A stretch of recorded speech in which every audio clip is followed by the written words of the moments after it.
Where are we now? Come on. Let's get the intro going.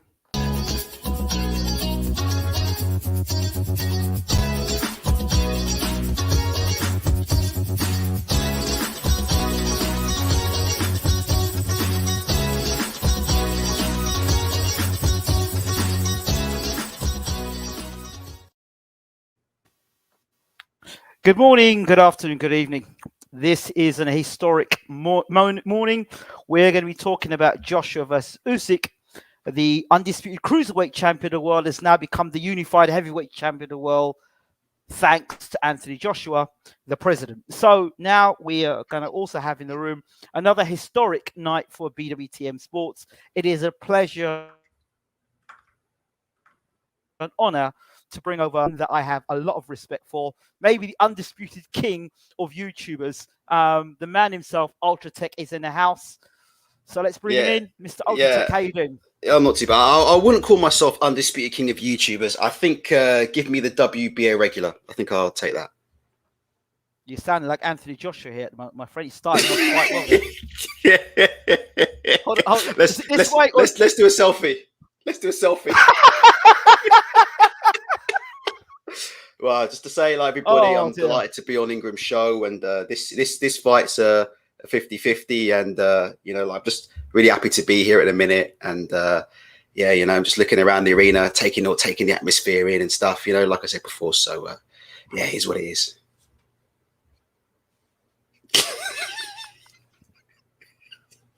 Yeah, I'd like to thank the Ukrainian public. I love the Ukrainian language. I love the country. I love the style of boxing. I like to thank the fans. I'd like to thank everybody in the arena.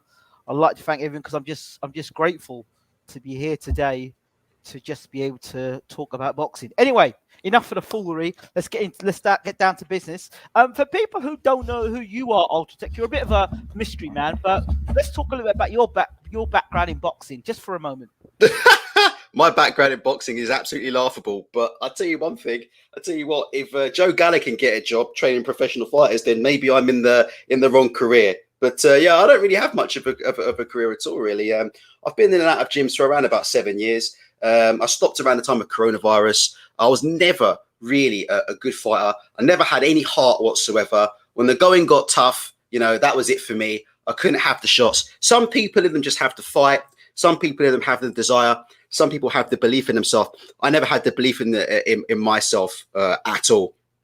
So really, like I said before, I took on boxing very late. Probably one of my biggest regrets. I should have taken it on sooner. I started boxing at 27. Huge mistake. Probably should have done it at a much younger age. But yeah, I have my moments in the gym. I have my moments in the gym. It's more of a white collar gym. So like I said, none of us are going to be not even Southern area champions anytime soon. But I've got a few experiences in the gym, and I just think, like, at the minute in boxing, there's a lot of people on the internet, and everyone's entitled to an opinion, right? But I think there's a lot of people out there trying to say that their opinion is the authoritative opinion on boxing, but they never put gloves on and they never step to the gym. And that's the reason why I started making some videos on YouTube. Okay. Wow. Okay. That Ultratech, the name, I've always wondered where it came from. And when I do type in Ultratech, the first thing that comes is Ultratech cement. So were you inspired by the cement company, or was it something else? It's something else, but it's a secret. It's a secret. A bit like, when they find Dillian White's B sample, I'll probably tell you the secret to where my name came from. But okay. Okay. All right, I hear that one. Because even the name BWTM, there's a little secret in that as well. But again, one day I'll let that loose, but not just yet. So we've got people in the room. We've got people in the house. I believe Chris is going to come in at some point, so we'll let Chris simmer for a minute, because when he comes in, all hell will break loose. So we'll let him simmer for a minute. Here we go. Richard says from Twitter, "Who's here?" Says Sunny Singh. Oh, by the way, everyone who's in the room, I will do this straight away because I think it's only right I do it. Let me share the screen. And oh, by the way, did you know that DAZN the other day I did try to do a video, a film? I've heard, yeah. And they took it down. Yeah, it was lovely stuff. So let me just try to get your channel up. Appreciate that. I think there's only all the help they can get at the minute. Let's be honest. Yeah, I'll put the link in the chat. Let's bring this up. And I got in better still. We'll do this. We'll do the link directly to where we were earlier. That sounds even better. We'll do that. So I can get this back here. The reason for my delay of coming on the show was I had to go for a few doors. This bloody Google verification, you have to go for about 20 doors and wait for the link to come through before you can access your own Gmail account. It's so annoying. Hold on. There we go. Why am I seeing my... No, I'm doing you, not me. Come on, Ingram. It's more disarray than an Anthony Joshua's corner tonight. Yeah, it is. I've got 4 men telling me what to do. Four men telling me get Angel Fernandez here in a minute, telling you how to operate Gmail. There we go. What? Hold on. What have I done here? You there? Yeah, I'm there. Hold on. Share screen. Is that it? Wait, that's right. Is that no? Who's that? Is that is your page? That's not your page. That's my page. What is it? It's all good. I'll get there. Hold on. Give me a second. It's okay. Bob Sarnas is telling me that I'm going to get absolutely murdered by Coach Chris. Bob Sarnas says, damn, Coach Chris is going to get in here, get ready, Ultratech. You're going to have the fight of your life. I haven't come here to fight anybody. I'm Anthony Joshua, basically. I'm the new Nelson Mandela of boxing. And I come in peace to all. You know, this is about more than just boxing. Right, I've got it. This is about politics. Up there now. Share screen. Tell me about it. Share screen now. I've got it now. We can do it at the end, you know. Share screen. We'll do it first and foremost, so people know where you're coming from. Let's get it now. That's the one I'm looking for. Okay. Right. We got it now. Right, everybody. This is Ultratech. Make sure you can see it there. This is his channel. Yeah, the video done well tonight, actually. Hit the subscribe button, hit the like button, smash it, and make sure you hit the... Did it? How many views you get tonight, son? Can you see? I think it says in the top left-hand corner. I think it's more than that. I think it's saying it's 8K at the minute, but I think it's going to be more than that, actually. Congratulations. Well done. Right, okay, I think it's going to be good. Yeah. That's Ultratech for you. So let's stop that there and let's bring this in. Right. So people in the room. Yes. A lot of yes mates in here. Fellas, yes. Just went downstairs, made a Chris Butty. I'm here, fellas. I got a bottle of juice, orange juice, and some grape. Well, so I'm going to have to run tonight, quite literally. Never mind. Just watch Usyk post-fight. Says he wants a rematch at the Olympic Stadium in Kiev. Okay. I'm just going to go through these comments quickly. No problem. Okay. So what I do, I'm going to let you take over the show quite literally for a minute, and you're going to respond to comments, and I'll just insert myself wherever necessary. How does it sound? So let's get you up and take it from there. Right. Well, I mean, it's been a hell of a night. I mean, I'm a bit disappointed in myself because I think. Well, let me tell you, I'm very disappointed in Anthony Joshua. You know, like I said before, I've got a reputation of being a bit of an Anthony Joshua hater. I've never considered myself an Anthony Joshua hater. I think when you look at the first loss to Andy Ruiz, and I think if you look at the videos that I did after his first loss to Andy Ruiz, I think I was actually quite magnanimous. I didn't stick the knife in. And I tried tonight not to stick the knife in too much to Anthony Joshua. Still believe he's a world-class fighter. Still believe he can become unified champion of the world. Still believe that on his day, he has the ability to beat any heavyweight in the world because he's got a lot of punch power. And I actually think he's a very, very good finisher when he gets somebody hurt. I think my initial misgivings about this fight are the coaching team around him and also the management team around him. From a management perspective, I think there's too much pressure on Anthony Joshua, in my opinion. There's way too much pressure. You've got, 50 hangers on in a locker room, the promoter trying to be front and center. I think something that would really work well for Anthony Joshua is if he had a quieter... then again, Eddie Hearn has, in my opinion, done good for Anthony Joshua. But sometimes I feel like a quieter promoter who wasn't always distracting him by talking about the next fight ahead, the next fight ahead, the next fight ahead, would actually do him a little bit better. Because I think he's a boxer who struggles to keep his mind on the job in hand. And it's hard for him to do that because he's trying to concentrate on Usyk. And then you've got morons like Kugan Cassius who are, a 20-minute interview. They spend 90 minutes of it asking him about an opponent who he's not scheduled to fight, His promoter, again, spends the majority of time talking about an opponent that he's not scheduled to fight, And I just think these kind of things add pressure, You're going into a fight with one of most skilled fighters possibly we've seen in the history of boxing after tonight's performance, all right? And, you know, you need to focus on that man and that man only. And I just think the promoter's a distraction. I think that the media that he surrounds himself is a distraction. There's possibly distractions going on a personal level and with a management team. And like I said before, I'll say this on the coaching. I'm not a boxing coach. So like I said before, I don't have much to stand on. Don't take me too seriously on this. But I do know one thing. The only thing I can say is this. I've been in the ring. I didn't hard spar a lot, but I've been in the ring.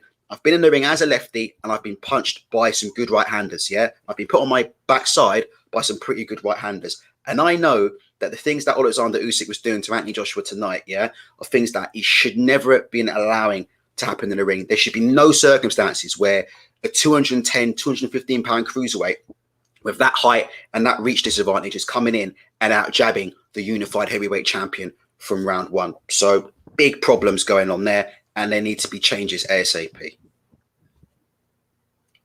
Absolutely, I couldn't agree with you more. So what are we going to try and do with this show tonight? Shall we talk about the future of Anthony Joshua, the changes that need to be made? Where do we start? Talk about whatever you want, Ingram. Just fire whatever you want at me. It's not a problem. Fire any question. We'll answer it. We're problem solvers, Ingram. That's what we do. Yeah, the prediction. I predicted that Joshua would stop Usyk inside 6, and I thought in the 6th round he really had Usyk going. And I thought, right, 7th round he's going to step on the gas and get him out of there. But he allowed Usyk to come straight back into the fight. And I was amazed at how it's the word lackluster. I think also in his corner, he needed an Emmanuel Stewart. He needed an inspirational trainer. I don't see Rob McCracken as an inspirational trainer. I see him as a pretty consistent guy, but not inspirational. He's not the guy you go to if you need to dig in deep. Rob McCracken's not that guy. You know, that you've got people like Angelo Dundee or, even Teddy Atlas. I hate Teddy Atlas as a trainer, but like in the corner, somebody who's going to just stalk some sense into you, tell him, hey, you're behind the scorecard. You need to get and take it to this guy. You got to take it this guy. You got to get him out of there. Like how Emmanuel Short told Lennox Lewis about Mike Tyson. Get him out of there before you get caught with some crazy shit. Or the way he told Vladimir Klitschko, go out there and take out Eddie Chambers. Go and knock him out now. That's the sort of trainer that Joshua needs. Inspirational. And Rob McCracken with his, get to him, make sure right hand, make sure you didn't get caught with the right hand, make sure you don't get caught with the left hand, and move away from his left hand. Fucking hell, he's coaching him in the fucking corner. That's not going to help, is it? He's coaching him in the corner. I think we have to give some. I'm going to give some credit to Usyk for that. I agree with you. I thought that I saw a number of adjustments. Listen, the funny thing about this fight is that Anthony Joshua fought some of the things he tried to do is what Usyk. I'm not surprised by anything Alexander Usyk's done tonight because I've seen Alexander Usyk do exactly what he's done a million and one times. A million and one times. I didn't think he'd be able to do it against Anthony Joshua, but what Usyk's doing is, I don't want to sort of play it down because obviously there's more to it that I don't understand. But it's almost the sort of thing he does are the sort of go-tos that what you want to do against orthodox fighters. I had a quick back and forth tonight with Scotty Cardle, who was obviously British lightweight champion. And I had a quick back and forth with him tonight on Twitter about what Anthony Joshua should be doing and how he used to apply and fight southpaws when he went in the ring. And the bottom line of it is this, right? Yes, I did think, I can't remember, it was round 5, 6 or 7. It looked like Anthony Joshua was beginning to turn the screw. And if you look at the best portions of the fight, where Anthony Joshua had is when he was able to get the right hand off. He was throwing it a lot. He wasn't always landing, but you could see when Anthony Joshua was getting in position to throw the right hand, he was throwing it to the head, he was throwing it to the chest, and he was throwing it to the body. If you look at those rounds, I think I could be wrong, but I think those rounds were like 5, 6, and 7. Yeah, it was somewhere in between those rounds. If you look at the output of Anthony Joshua's right hand, suddenly he starts increasing on the right hand, and I think that's because, like I said, he started moving in the correct direction. He started stepping more to his own left-hand side. He started cutting Usyk off. He stopped Usyk getting that outside lead foot position on him. And he started also, I've noticed, fainting the left hook on him as well. And he really started to box Usyk in. And once he was able to get his feet in the right position, then the right hand was able to come off. But I think Usyk then has gone and made an adjustment. And I think maybe not even the adjustment, but I think Usyk then hurt him. I think Anthony Joshua had one of his best rounds. I can't remember when it was. It was either round 6 or round 7. He had one of his best rounds. And I was thinking, I said of the live at the time, look, it's only a matter of time before Usyk's going to go here, because you can see Anthony Joshua, he's stepping over to his own left-hand side. He's cutting Usyk off. He's moving Usyk into his straight right hand, which is what Anthony Joshua is going to try and do against southpaw fighters. Anthony Joshua will always be looking to move them into the straight right uppercut, that kind of shot. He looked like he was doing it. He was throwing the right hand with a lot more frequency. It was beginning to land. And to me, it was looking like the fight was beginning to turn. But Usyk's made an adjustment somewhere that I need to go and have a look at on. But I think the biggest adjustment he made is that he actually hurt Anthony Joshua. And one thing I did say, I got my prediction for this totally and utterly wrong. But the one thing I did say, or on my technical preview on my show, was that one thing about Usyk's power, and the reason why I thought Usyk did have a chance to take out Anthony Joshua late, and that nearly happened late in his fight, is that Usyk loops his punches, right? And he loops them so they come outside of your vision in. So when he loops that left hand, right, when he gets the angle on Anthony Joshua and he loops this left hook around, Anthony Joshua is not seeing these shots because the shots are coming completely outside of his vision. He loops it across. If you go look at the footage of how he hurt Dave Allen and basically knocked Dave Allen into another dimension, it's exactly the same kind of thing, where Dave Allen got out of position and Usyk looped a left hook. He threw a looping left hook, not a straight left hand. He threw a looping left hook that came around the vision, right on the chin, and it wiped him out. And he hit Anthony Joshua with something like that in I think it was in round 7. He hurt him, and that again turned the fight back in Usyk's direction. And sorry, I know I'm talking too much, but I just want to say one other thing as well. Biggest thing that's shocked me about Anthony Joshua tonight was how easy he was hurt. He was hurt from round 1 or round 2 in this fight. He was hurt. You could see he was hurt. And you're getting hurt by 210-pound cruiserweights. You know, listen, Derek Chisora was hurt against Usyk. I thought Usyk could have stepped on the gas. But if hand on heart, if you ask yourself, who looked more hurt in their fight, Chisora or AJ? Being honest tonight, I would honestly say AJ looked more hurt than me, and AJ got hurt early. And I think that there's some question marks to have to be asked about that and what's going on there. What do you think about that? I'll start with the last point. I don't know how many times AJ was hurt and knocked out in sparring in the lead up to this fight, because you hear a lot about AJ getting knocked out in sparring, which is never a good sign. It says a lot about the team and his management team and the trainer. You're a big heavyweight, like, should not be getting knocked out in sparring. Not a world heavyweight champion. It should be allowed to be happening. You know what I mean? So we didn't hear much about the quality of AJ sparring or how sparring was going. What we did hear from AJ was he was practicing some things. I don't know if he got hit hard and concussed in sparring, because even in the press conference, he was talking utter bollocks. He said, yeah, I've been working with right-handers.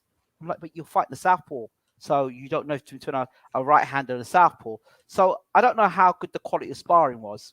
And he was getting hit with punches that I said was going to happen in the fight. And I have to follow up. I made a comment. I said that AJ handed the belts over. Of course he handed the belts over, because of the way his whole demeanor in the beginning of this fight, his whole behavior. AJ lost that fight more than Usyk won that fight, because there were pockets of space of time. Even when AJ was hurt, he was able to come back, rally, and hurt Usyk. But at that level of boxing, you've got to be able to close the show. When you've got a guy hurt, you've got to be able to go out there and take him out. What Usyk did was, and the mindset was, I'm not going to allow AJ to bully me. If AJ gets on top of me, I'm finished. So when AJ hits me and he does hurt me, I'm going to fire straight back and hurt him. And I'm going to make sure I hurt him and let him know he can't run up on me. And that's what happened. Because AJ did in reverse. No, Usyk did in reverse what AJ should have done to Usyk, which was hit him early, hurt him early, get his respect. So Usyk did what AJ should have done to him. Let me just answer one quick comment in the chat. Bob Sarnes is absolutely right. Dave Allen had his hands down, but it was definitely a left hook. If you just Google Dave Allen, and if you Google Alexander Usyk, you'll see it's a left hook. It definitely wasn't a straight left. Let me just say this. Look, first and foremost, it comes down to, in my opinion, it really does come down to lack of a plan B. Look, first and foremost, you know, when you get in the ring with a southpaw, like I spoke to Scotty Cardle tonight before the fight. I said, Scott, when you get in the ring with a southpaw, what's the first thing you try and do, right? And me and Scotty Cardle, we said, look, you get your lead foot on the outside, you get off the right hand. And the second thing Scott Cardle said was, you jab over the southpaw jab. You parry the jab down, you get over the jab. You establish lead hand dominance and you jab over their jab. Usyk got in the ring tonight. We knew Usyk does it in every single fight without fail. He looks to establish lead hand dominance. Yeah, he holds his jab hand out. He taps away at the orthodox jab hand. He parries away the orthodox jab hand. This is the ABC 1, 2, 3 of southpaw boxing. Tries to take away the orthodox jab. Anthony Joshua allowed him to do that tonight from round one. He allowed him to do that. He allowed Usyk to go in, shut down his jab. Again, I believe if you look at the punch stats, particularly in the first 2 rounds, and look at the number of attempted jabs from Anthony Joshua, I think you'll see those numbers are as low as they've been before. Because if you look at them first 2 or 3 rounds, he couldn't get the jab off at all. Usyk was controlling them with the lead hand, and he allowed that to happen. And for me, like I said before, listen, you get in the ring with Southpaw Orthodox. This is ABC 1, 2, 3 stuff that happens in gyms all up and down the country. Everybody sees it every week. So my question is, Rob McCracken, Angel Fernandez, who I'm sure I hear nothing but good things about Angel Fernandez. I'm not trying to pin everything on him, but question marks have to be asked, yeah, over what is going on in that camp, because AJ should have been better prepared. He had no plan B. Once his jab got taken away, he had no plan B. And you said something on my show, and I agree with it. You know, you get some fighters, they like to feel out with the jab. And when the jab touches, you know the right hand can follow through. That's what you said today on my channel. Yeah. This is just the ABC 1, 2, 3s of boxing, you know. You throw the jab, you know the jab touches. You know, if you get a good touch on the jab, you know, then you can automatically then follow through and bring the right hand down the middle. But Anthony Joshua needs to learn, right, what happens, right, when that jab gets taken away. How do I reestablish my jab? Or how do I go to a plan B? And this is the stuff, right, that, you know, even people in my gym, listen, we used to fight bargain bucket level. Anthony Joshua is blockbuster video, okay? And what are we? We're straight to DVD movies in a bargain bucket, you know, right beneath, you know, the naughty videos. That's what we are. But even we in the gym learn, yeah? Look, what happens if my jab gets shut down? Even I have a plan when I get in the ring. What if I can't get my jab off? What do I do? What I normally do is, if as a southpaw, if I can't get my jab off upstairs, I start looking to the body and I start looking to drop their hands with their left hand to the body, or start fating them to the body to start getting them to lower their hands. Then I go back to the jab upstairs. Where's that plan B from Anthony Joshua? For me, he's had it all his own way, far too much in the ring. Okay, I want us to address CB1. Thank you so much for the $4.99, much appreciated. And it says, I just watched Dead Zone, take the clock off the screen and ring the bell early to avoid the optics of AJ getting stopped. Yeah, British media hiding it. SMH. Shaking my head. This video is all over Twitter. I haven't got a chance to look at it because I had, after I finished my show, I had a piece of cheesecake and a cup of tea, and then I come on your show. So I haven't had a chance to see it yet, but Ingram, you'll see it. This video is doing the rounds. Apparently, there's been a bit of foul play, and Usyk should have had another 5 or 6 seconds left, yeah, to put the seal on this fight. And in some ways it's insignificant, but in some ways it's significant because we had this card from Howard Foster of 115, 113. Seems like Howard Foster's been fumbling around his backside trying to find rounds to give to Anthony Joshua. So Alexander Usyk actually may have needed them extra 5 or 10 seconds to actually put AJ on the floor if Howard Foster had magicked any more of these rounds out of his wallet. Well, yeah, well, it just tells you about what you're dealing with, and exactly tells you exactly what we're dealing with. It's shameful. It seems that there is no inspiration in the corner, just saying the same things round after round. That's reliable Rob McCracken. Josh, Big Josh here. Big Josh. Gave it his all tonight. We'll go, but we'll get up tomorrow morning. We'll have some egg and beans and some sausages. We'll go back to Sheffield and we'll go back and work it out. Big Josh has got lots of fights in him. Don't worry about that. Credit to Usyk. He's a fantastic fighter, and this is what happens in heavyweight boxing. I'm never inspired about what I say. I say the same things all the time. About Big Josh, and I'm never inspired about anything, to be quite honest. Josh, why can't you flipping listen to when I talk to you in the gym, eh? So why can't you flipping listen? Goes in one ear and out the fucking notes all the time, Josh. Huh? Why can't you bloody listen, Josh? Bloody piece of... Anyway, yeah, so I'm Rob McCracken, and I haven't got a clue what I'm going to do next, but, I'll get up tomorrow morning and same old bollocks, and, on to the next fight, innit? Got a rematch. We'll do the same old thing as we've been doing for every fight, and we'll get our hand raised at the end of the night. That's it. And that's exactly what will happen. That's exactly what happened. You'll get the same people saying the same old things. I mean, Joshua's a work in progress, and yeah, the show goes on. Yeah. Go on. Yeah, no, it's all right. I was just saying, But yeah, Coach Chris. I'm not here to bring smoke. Listen, Coach Chris is a coach, so he knows more about boxing than me. So I'm not going to, I'm not going to come in and start pretending I know more about boxing than professional coaches. Again, getting back to your point about McCracken. I mean, look, it's hard because at the end of the day, it's not Robot Wars, right? We don't know. Rob McCracken could have given him all kinds of instructions, right, in the beginning of the fight, and kind of could have tried to draw Anthony Joshua as much as possible, but it just didn't. Maybe it just didn't happen. But for me personally, that performance, right? I just don't see after that performance how Rob McCracken can. I don't see. I mean, there are big question marks after the wrist fight. I don't see how he's going to be able to continue after this because it's a cruiserweight who's done this and he's been absolutely dominated tonight. So I think, look, heads are going to have to fall in that camp. That's just the bottom line. Changes have to be made. Heads are going to have to fall. Doesn't necessarily mean that Rob McCracken is a dreadful trainer per se. But let me just say this, Ingram, and then I'll hand back to you. Look. As much as we criticise the trainers, right? Anthony Joshua's getting in there. He's been in with southpaws. I mean, all the talk before the fight was this talk about he's an Olympic gold medalist. Remember this? All this talk before the fight was, look, don't forget AJ can box. He's an Olympic gold medalist. He's this and that. He's got great skills in his own right. He's got this and that. Come on. Anthony Joshua should know.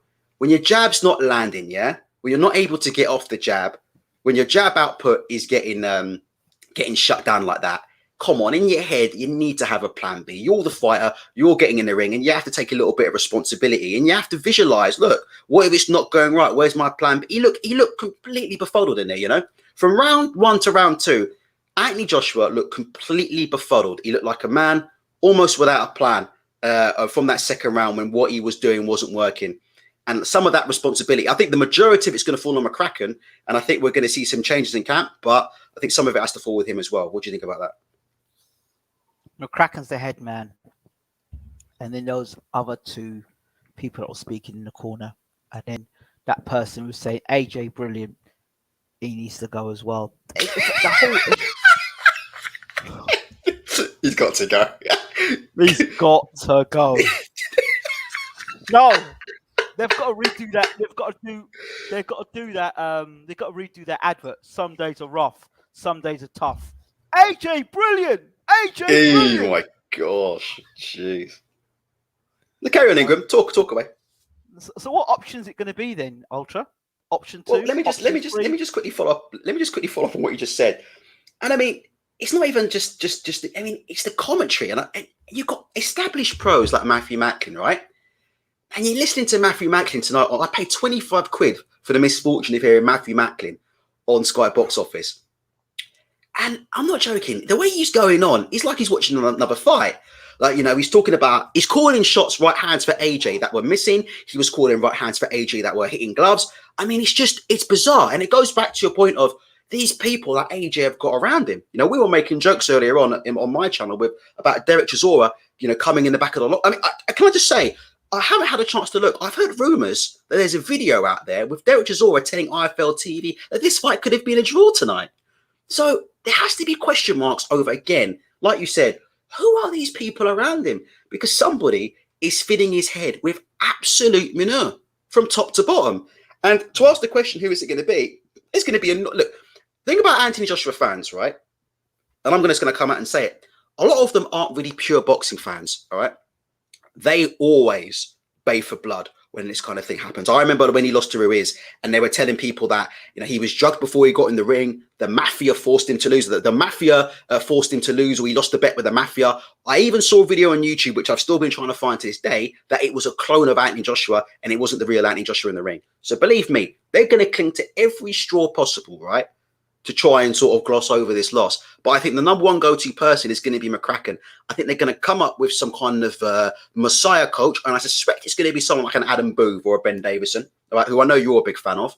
and I suspect they're going to put this guy forward as the new Messiah for Anthony Joshua. And I suspect that when we look at Twitter tomorrow, right, and when we look at these YouTube channels from these guys who consistently now get it wrong, I mean, consistently get it wrong, and still continue to post videos after consistently getting it wrong, right?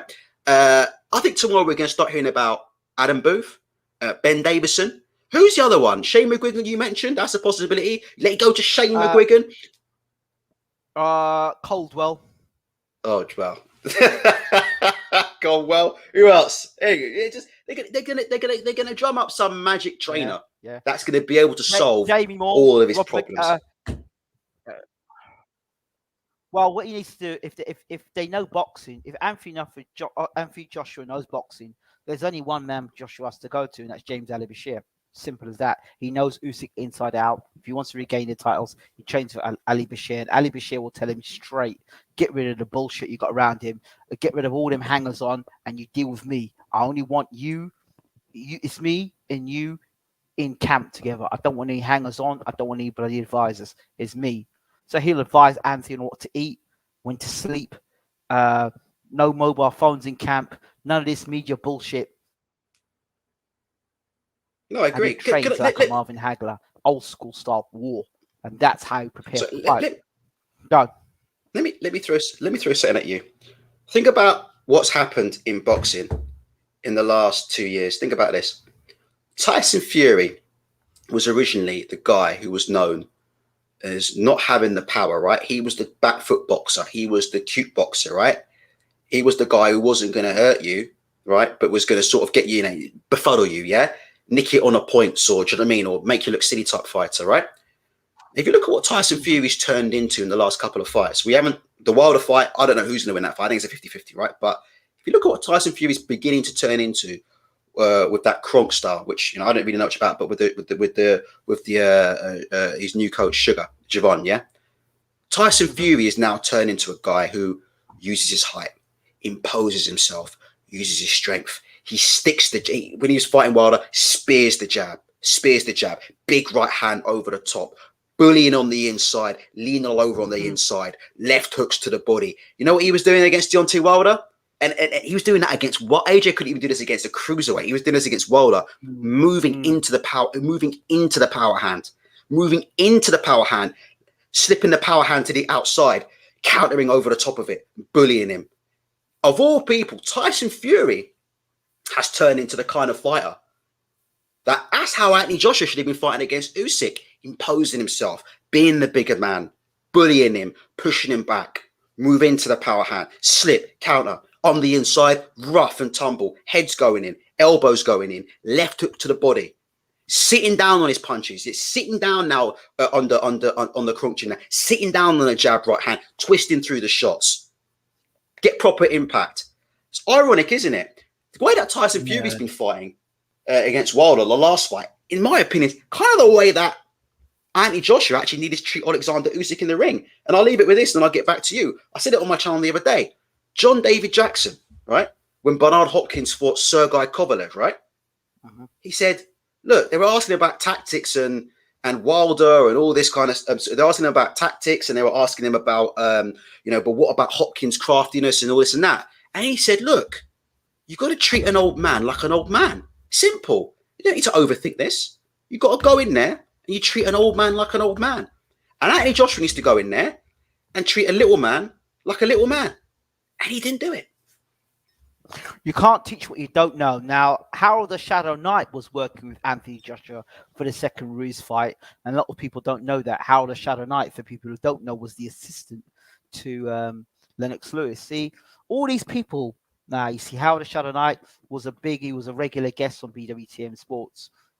All these trainers, these are trainers. And when people talk about they know boxing, when Joshua talks about he knows boxing, why would you still remain with a school teacher when you could be with a master? It's like trying to learn Kung Fu in, no disrespect to the UK, but learning Kung Fu in a local Kung Fu gym in Barnsley versus going to a Shaolin monk and going there and learning Kung Fu out there. There's a huge difference.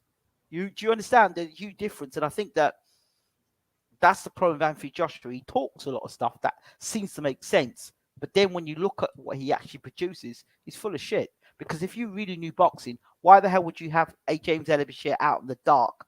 When everyone talks about Emmanuel Stewart, everyone talks like they know Emmanuel Stewart, but Emmanuel Stewart's right-hand man, the guy that Emmanuel Stewart, everyone talks about Emmanuel Stewart, the guy that Emmanuel Stewart went to consult when he had an issue in boxing or he wanted help in boxing was James Ali-Bashir. But people are not acknowledging James Ali-Bashir. So that tells you the degree of knowledge that people have about boxing.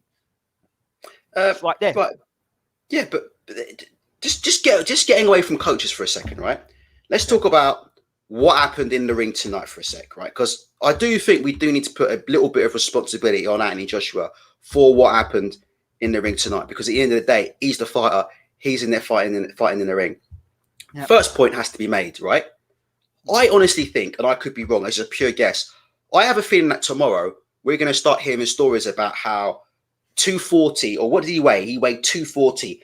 I wonder if we might hear stories about how it might be better for him to start putting on more weight. I wonder if we'll start seeing a slightly beefier Anthony Joshua again in some of his later fights. Because what we need to talk about, right, is number one, why is Anthony Joshua getting hurt by cruiserweights in round 2? He was hurt. He was round 3. Let me know if I'm right in the chat. He was wobbled. He was wobbled by a cruiserweight in the 3rd round of the fight. He was wobbled early on. He was hurt and wobbled multiple times in the fight. Now, why is that happening? That's the question that has to be. That's the first question that I want to know. The second question I want to know is about that jab and where that jab's gone tonight and where that wasn't a plan B. But even before that, I'd like to know some questions about why is he getting hurt like that? Because he was bizarre. I mean, I'm trying to think back to Usyk's fight, right? Usyk never hurt Chisora like that.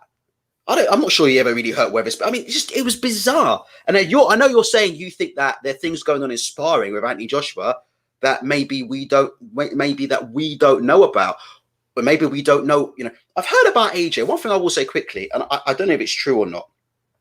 I've heard that he does spar a lot technically. That's what I've heard, that he spars a lot technically. So there's not a lot of. It's not like, you know, some gyms, like for instance the Mayweather gym, they call that the doghouse. Every time you step through the ropes, it's a war. It's a war. But they do that deliberately to condition the fighters. They throw the deep end. They throw the fighters at the deep end, right, to get them used to conditioning. He's doing, apparently, I've heard of things that he's doing a lot of technical sparring in the gym. You know, he doesn't look comfortable anytime he gets hit on the chin. In the past, I've given him a bit of a pass because we know Andy Ruiz is a hard puncher. Andy Ruiz can punch. But he's getting hit on the chin and he's getting wobbled in round 3 by cruiserweights. If that continues, he ain't going to be no undisputed champion in the heavyweight division. Does that make sense what I've said there, Ingram? Let me know what you think about that. It does, but it goes back to the people say, first of all, the people who want to give Usyk credit, we've given him credit. That's not the problem. And I want to make something clear. You can give Usyk the credit. He's done what he's meant to do. But when a fighter is not using his full potential, and I don't think Anthony Joshua is using his full potential, and we talk about this all the time, we have to look at things for what they are. There's a lot of people in this room that are going to turn around and say, Usyk did a splendid job. Usyk did what he was meant to do. Usyk did what Anthony Joshua was meant to do. We want to find out why Anthony Joshua didn't do what he should have done. Why did he allow Usyk to box him? Well, first round, he's gone out. He's allowed Usyk to dictate the pace. Usyk dictated the pace before being in the ring. He dictated the pace as soon as he got off that plane. He landed in England because Anthony Joshua was the tourist guide. So that started right there. As for the jab, like I said to you on your show, you cannot use what you don't have, and he never had a world-class left jab. What about the fight with Ruiz 2? Sorry, I thought in the fight with Ruiz 2, at the minimum, he showed a very good jab in that fight. Maybe I'll put that one to the chat. Ruiz 2. And what also about Brazil? The Brazil fight, he showed a jab as well. Oh, flipping hell. Against a basketball player. Still, I think. Or American football player. Come on.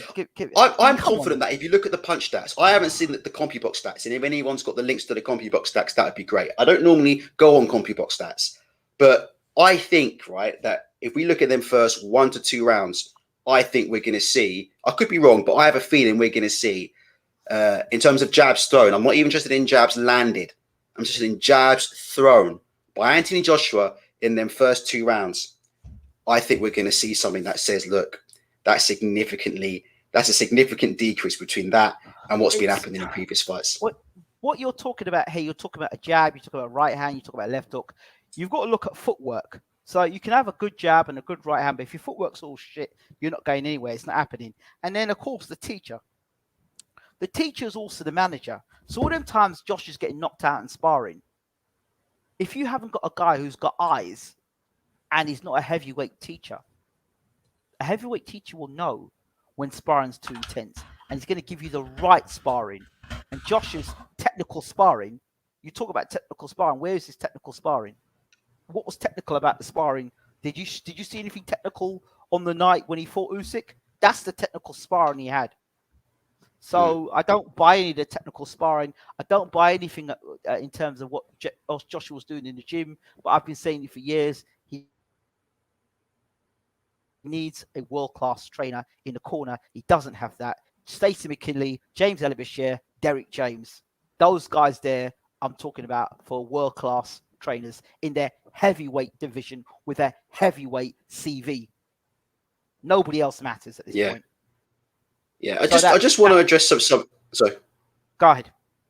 No, sorry. I just want to address the second fight. It was as fat as a pig, overweight. Yeah, I mean, so. I mean, I just two comments in the chat I want to answer. Bradley Tubbs says, I don't know what this means, but I think he says footwork against the southpaw is not exactly conventional. Well, I think if you look at the rounds, I think 5 to 6, AJ showed that he actually did have the footwork to move Usyk into the right hand, and he was landing it, and he looked like he was beginning to turn over to the fight. You know, as an orthodox fighter, not all orthodox fighters, but a lot, you need to stop the southpaw getting his lead foot position. So you need to be stepping to your left hand side all the time, and you need to be throwing hooks, left hooks. If you can't keep up with the footwork, you need to be throwing left hooks and following up those left hooks with right hands. And I think if you look at those rounds between 5 and 6 and 7, some of those rounds where it looked like AJ was beginning to turn the fight over, I think he was able to get into position. I think he was starting to beat Usyk in the battle of the lead feet. I think he was starting to close him off. And I think that's the reason why he was throwing a lot more right hands in that portion of the fight.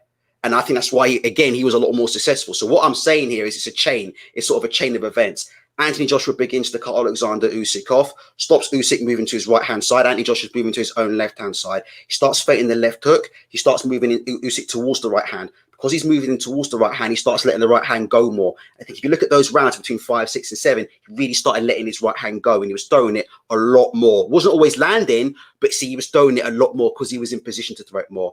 But then obviously Usyk got him out of position, and that fight was done.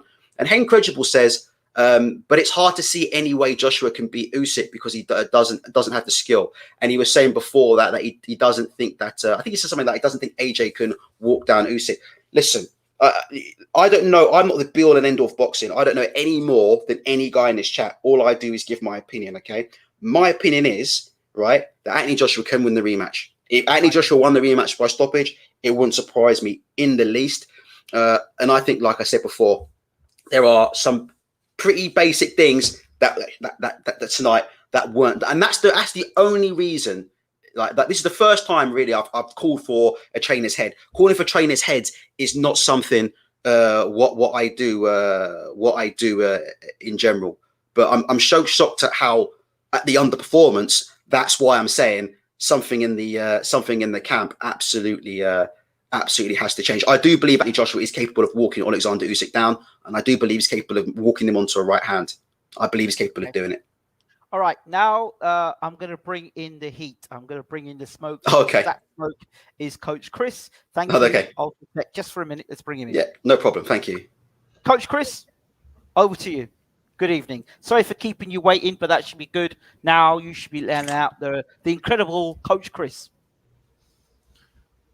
Man, I'm almost out of my drink. I almost need a refill here waiting, man. Jesus.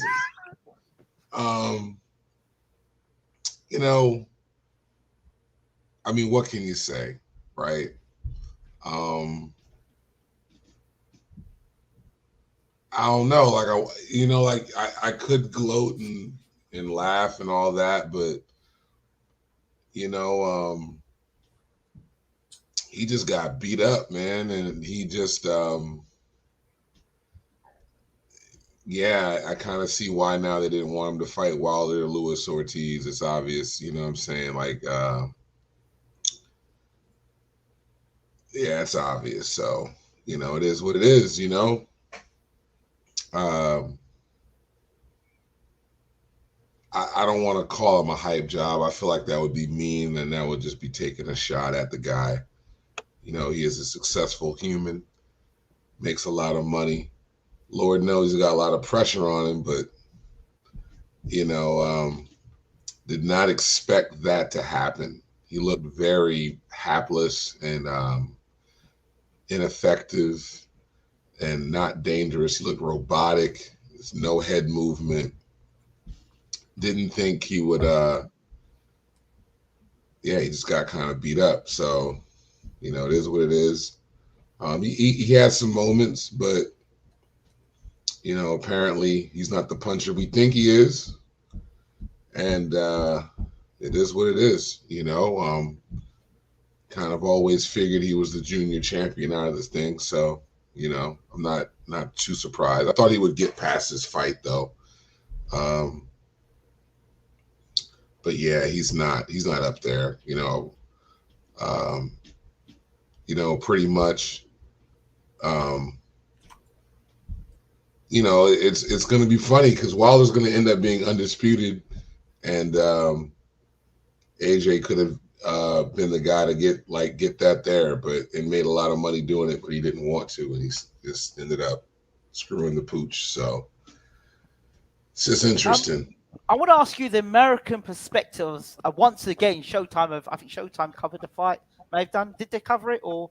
But anyway, Hell, I don't know. They didn't cover it. Thank goodness. Well, I said it would be the second time the Americans have seen AJ fall at a big hurdle. First it was Andy Ruiz. Now it's this situation again. Now with Alexander Usyk. I don't even think this was on TV out here. It wasn't. That's probably a good thing then. Yeah, no, I watched it on my phone. Did you see how AJ his demeanor was the week of the fight and the press conference? And did he give you the impression he was a dominant heavyweight champion? Not at all. He hasn't for a while now. He's like the junior champ. He's just got the belts because of politics, but he's not like he was. He's a title holder. He's not the champ. Wilder was really the champ the whole time. We're just listening to Eddie Hearn talk. Anthony Joshua's not that good. He never really was. So he should have just took the $50 million and lost to Wilder. And then wait, do you think? Wait. Let me hand this. Let me give you this equation. Let's give you a parallel universe. Anthony Joshua, he leaves Rob McCracken. He joins either James Elabashir, Derek James, or Stacey McKinley, one of those three trainers, and he dedicates himself like Lennox Lewis dedicated himself when he got knocked out by Oliver McCall. Joshua goes to one of those three American trainers. Does he make a difference? Does it make a difference to his style and his output as a fighter? It could help, but he needs to get with somebody quick because whoever's training him now, that's not gonna get it. He's so stiff, so robotic. Usyk was just so active with the jab to start the fight, just active, moving. And he didn't really have, he didn't really change up his attack or just kind of rush him. And I mean, he getting popped upside the head. He was just catching that left hand. It's like he was wary of it, but then was getting hit with it still. So it wasn't good. Yeah, it's, the whole AJ is the top boxer. AJ is this and that. It's like, nah, it's not it. And Fury's about to get, his head knocked off in a couple weeks. So it's going to be what it was the entire time. Wilder's the number one heavyweight. And we'll see if Usyk fights him. You see, I want to hold this comment here. Talking like an AJ hater. No. You see what? This is the problem with... I don't hate him. I'm just stating the obvious. He doesn't have any head movement, man. No. I want to pull it up. AJ hater. This is something I hear a lot. Guys, this is the reason why AJ's actually gotten beat. Because people like you don't want to listen to constructive criticism of a fighter. No fighter is above criticism, right? or no fighter is not beyond praise. If a man is not doing the correct things, he needs to be pulled up about it. You can't keep doing shit things or not doing the correct fundamental things, and then people accept it and think it's right. To say you hate somebody is not giving constructive criticism. Hate is just saying things without any pointers. And every time, if you hate somebody, you don't give them pointers on where to get better. So stop with the AJ hating. It's demeaning, and it is really bringing discredit to the people we have on the show and the quality of what we're saying. So please stop with the AJ hating stuff. That's ultimate blocking shit. I don't want to hear people calling people AJ haters. It's not about being an AJ hater. This stuff has been said since 2017 or way before that. It's not the first time AJ's been called robotic. It's not the first time people have called from a Kraken's head. It's not the first time he's been criticized for the way he fights. This is a guy that said that he was doing things in the gym and doing technical sparring. Okay, you've been doing technical sparring. Where was the technical stuff against Usyk? I didn't see it. So he technically needs to learn how to box against southpaws.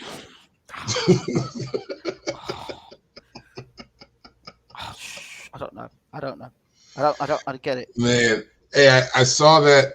I saw Incredibles. He said Wilder's the champion like Fury never beat him. You know, it's AJ. He lost to Usyk. It's Usyk's night. Let's not get into the whole Wilder Fury thing. Of course. I'm just talking to the chat. You know, I don't want to go there because y'all know how I feel. Well, save it for next week and the build up to. Yeah, hopefully Fury won't slip on a banana peel or something. Save that stuff till next. All right, Ultratech, I'm going to bring you in the room. Ultra, what are your thoughts on what Coach Chris is at to say in the general thing about people calling people AJ haters because they're just trying to put things right for the fighter? I don't think there's really much to say other than really what I've said already, really. Like I said, I'm focusing on AJ not doing the things that he was supposed to do in the ring, not imposing himself, not being the bigger man. That's what I'm focused on. So, you know, in terms of, you know, and I do think Anthony Joshua is a quality boxer. He showed. I know you can't compare Charles Martin to Usyk, especially in terms of footwork and things like that. But, you know, against Charles Martin, I'm not even going to bring up Charles Martin actually because I don't think we can compare Charles Martin to Usyk actually. But yeah, no, really, I've got no problem with that. Oh, by the way, I do need to do the introductions. Ultratech, this is Chris, Coach. Nice to meet you, sir. Chris, this is Ultratech. I didn't do that. There's your introduction, lads. What? Oh, thank you, hey, Ben just asked, what chance do I give a Fury winning Coach Chris? I think they're trying to wind you up, Coach Chris. So I'm not going to get wound up. I'd say 20%, 15%. I don't think it's looking good. I think we're looking for another way out of this fight here. You know, Fury's camp. From what I've been hearing, it's not good. It's about to get hurt, yo. All right, we'll wait and see. But Coach Chris, what would you let's talk? Let's go back and let's talk about this fight in terms of. Let's talk about Alexander Usyk. Now let's talk about the champion. It's a hell of a performance by him. Let me tell you, he was fucking boxing his ass off. You know, that's a rock star performance by him. His stamina level is just amazing. You know what I'm saying? His output at the weight class is going to make him a threat just off of that alone, because that's the hardest. You know, that's a very, very fast pace he's keeping. You know, and it's going to be tough. He's going to be a tough out. Guys, I'm just going to pop up for 2 seconds. Ultratech and Coach Chris, hold the show. I'll be back in a moment. No, Chris, carry on giving your opinion. You're the coach. I'll listen, and then I'll no, man, hold on. So you misspoke earlier. So I'm not actually a boxing coach. I'm a strength and conditioning coach. Okay, my bad. Lifelong boxing fan. So don't. Okay. I didn't want to have you under false pretenses. Oh, that's all good. Yeah. No, look, I agree with you on the pace of the fight. I think that I didn't think Alexander Usyk was going to win the fight, but I think that the key to him. No, I didn't think Alexander Usyk was going to win at all. But I think the key Yeah, to me him, neither. I didn't either. I no, picked AJ. but I think the key to him winning the fight and what we discussed on our technical preview is that he sets a very, very, very high pace in fights. And I felt it was very, very important for Anthony Joshua early on to establish himself, in particular, to try and get behind the jab in particular. Because, Anthony Joshua, if he managed to establish that jab and start double jabbing, backing Usyk up in lines against them ropes, I think he would have probably got him out of there tonight. But I think Usyk had the best round one in this fight that he could have possibly had. I think we go back and look at that round one from Alexander Usyk. I don't think he could have dreamt of having a better round against Anthony Joshua in the first round. He took the center of the ring. You've got a big 240-pound unified heavyweight champion. He's letting the cruiserweight take the center of the ring. He let the cruiserweight shut down his jab with lead hand control. Should have known about that, and he should have known that was going to happen by looking at Usyk's previous fights, and should have known what was coming. And someone sent me these punch stats, and like I said before, listen, it looks like it says that AJ actually threw, not landed, but it says that AJ threw 427 jabs in this fight. I don't think I saw AJ throw 427 jabs in this fight. But if you look at that first round, I'm looking at the output in the first round from Anthony Joshua. In that first round from Anthony Joshua, he's landed 3 punches. Now, I'm not saying he has to go out there gun-ho and give his chin up, right, in order to get Usyk out of there. But I think if you'd have told me going into that first round, that, look, Alexander Usyk's going to get into a rhythm and Anthony Joshua is going to land 3 punches in that first round, if I've read those stats correctly, I would have looked to those stats and said, that is not good. That is not good. You're the big man, you're the heavyweight. That's exactly what Usyk needed for confidence sake. Oh my gosh. And absolutely. For judging and everything. Absolutely. Because he came out and that right hand was just AJ, I don't know what's happened to him. I really think ever since this whole thing with Wilder's kind of popped off, it's just so much fucking pressure on this kid. He's not boxing the same as he was when he beat up like Charles Martin in Brazil and Molina. It's like he's got this safe mentality. He had taken some shots from this guy. Let's fucking go in there. Make it happen. Guys, do you think the Vladimir Klitschko era, and I think Klitschko, Joshua almost idolizes Klitschko, the safety first approach, and his conversation with Klitschko advising him that he should land punches and not engage. I know he needs a new trainer, but you just wonder the people in his ear. And he had some moments. I think it might have been the 8th or 9th round. He had a moment at the end of the round where it kind of came in and kind of rushed him, kind of threw like 5-punch combination, went to the body. Like, he should have been doing that way earlier. Like round 1, 2, 3. I just think he showed this guy way too much respect. And I you know what? I'm just, because Ingram, me and you chop it up, man. I told you. I thought AJ was going to win in 6 or 7 by stoppage. I said to everyone, I thought he'd stop him in 6. Bashir said 7 I thought to AJ was going to get him out of there. Yeah, but he had him in position to knock him out because he hurt him. The leg stiffened of Usyk, but he couldn't finish the job off. But what the problem was is when Joshua tried to be a big man against Usyk, as soon as Usyk hit him with left hand again, he put him back in his place. All Usyk was doing is putting Joshua back in his place. He's putting Joshua back in the box all the time. Anytime Joshua jumped up and thought, right, I'm the big man here, Usyk went with straight left hand, and then Joshua would go back to being a little boy again. When was the last southpaw AJ's fought?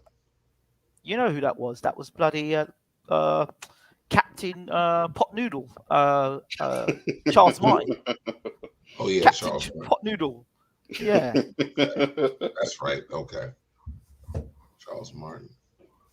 I mean, look, I don't want to compare Charles Martin to Alexander Usyk, right? But I would say this: if that was Luis Ortiz, man, AJ would have been out of there in like round 2 or 3, bro. Oh my god. That was Luis Ortiz, bro. He'd have knocked. I see now why they freaking I Oh, see now why that fight was never gonna happen, bro. yeah, you can see it now. You can see it. You can see it now. I mean, you see how many straight lefts did Usyk catch him with? Luis Ortiz only needs one or two, and he'd have been on the Green Mile, walking down the street by himself, bro. He'd have been asleep. Done deal. Nap time.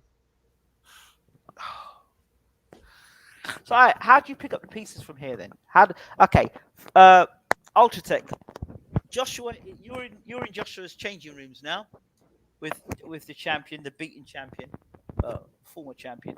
What do you say to Joshua now? What's your game plan of getting him back to becoming three-time? So I think there's a bit of disturbance on the mic, but I think you said like, what would I do if I was in AJ's corner? If you were in his dressing room right now, what would you say to AJ? Well, the first thing I would say to him, to be honest, and probably people will laugh at me here, but first thing I would remind him is he could have won that fight tonight. He could have. For me, this isn't one of those. Sometimes you see performances in boxing, and a fighter breaks out, and you just say, you know what? This is nothing we could have done tonight. He's just on a different level. You know, it just is what it is. There's nothing more we could have done. You know, sometimes a lot of fighters know that, but then they kid themselves and they make up stories about, well, I could have done this differently. I could have done that differently. The good thing for Anthony Joshua is, look back at the tape, sit down with the coaches. There are definitely things that he can take into a rematch with Alexander Usyk that he can implement. Now, will he win the rematch? That's a completely different argument. But I certainly think he's capable. And I certainly think there's 2 or 3 adjustments that he can make on a very, very basic level, which again is easier said than done because Usyk, I think we're watching one of the best boxers of all time. All right. Especially on tonight before, undisputed cruiserweight champion, unified heavyweight champion. So I think we're looking at one of the greatest boxers of all time here. We all know he's an Olympic gold medalist and whatnot, right? So it's easier said than done because Usyk is going to make those adjustments, right? And we all know about that.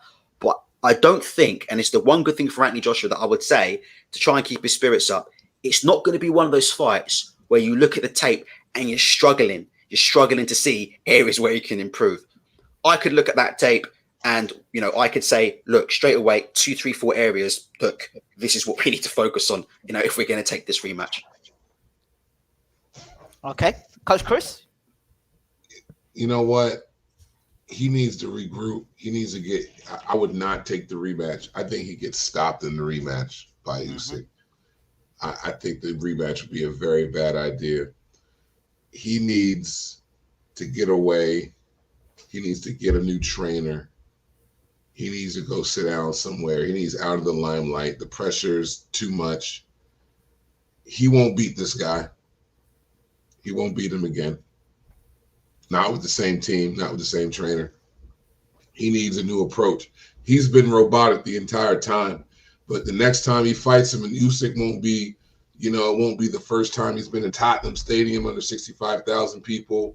He'll finish him. He'll knock him the fuck out. Guaranteed. Yeah. He already hurt him a couple times. He needs to regroup. Like, he needs some time away. While we're sitting here talking, I'm looking at the fight again on the other screen here. I came down to my office to watch it and get on the live with you guys. I'm just amazed that he didn't bum rush this guy and come with a combination, like a body, left hook, straight right, left hook.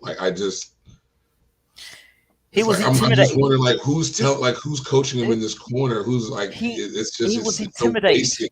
This basic boxing. He's intimidated. That's why. You've got to hurt this guy at this point. You've got to hurt this guy, and it's just not happening for him. Yeah, he was intimidated by Usyk. The whole fucking thing is just fucking ridiculous for him, though. He signs a freaking lifetime contract this week. Why the fuck does he have to do that now, right? He's got to fight with the freaking Alexander Usyk, undisputed cruiserweight champ. So it's a big fight. Need to be focused on this guy. He's a quality boxer, but you're signing lifetime contracts the same fucking week. The whole week, they're all they're asking about is, it's Fury, Fury and Wilder. What do you think about that? And what are you going to do? You want undisputed? I think the whole thing, they should have made this fight months ago. You know, closer to when he fought Pulev. Shouldn't have gotten in the mix with the Wilder Fury fight. Shouldn't have even gotten involved with that situation because that was a no-win situation from the start. But the politics of boxing and, you know, national pride and all that kind of stuff. So it is what it is, you know. It's funny. You know, I never boxed, right?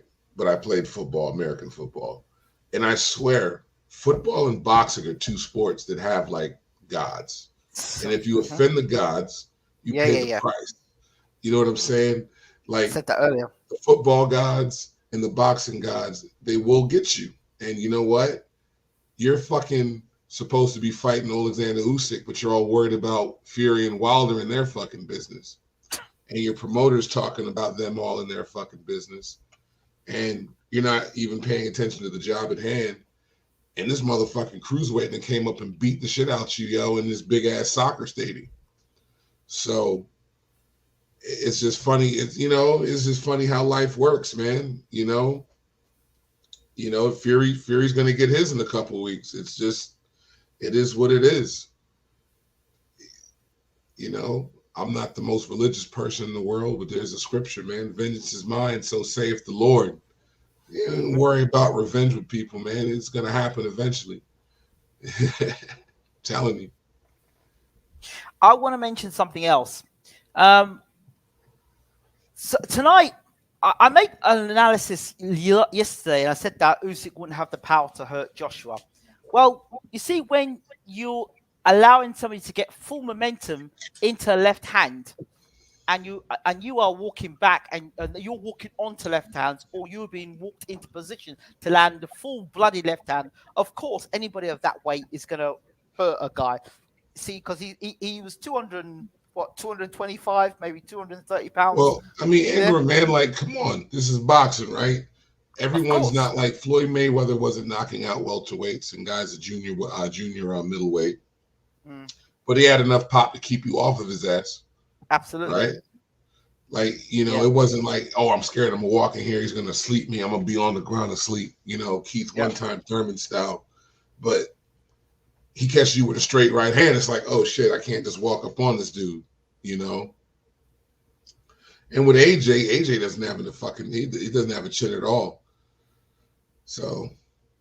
The thing is, people say that Usyk was elusive. He wasn't elusive when he was getting hit to the body, and he wasn't elusive when he was getting hit to the right hand. He was getting hit. And I'm wondering, like, where was AJ's power tonight as well?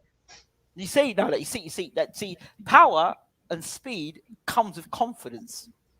And you've got to have confidence and belief that you can beat a man. And I don't think AJ had the confidence that he was going to beat Usyk.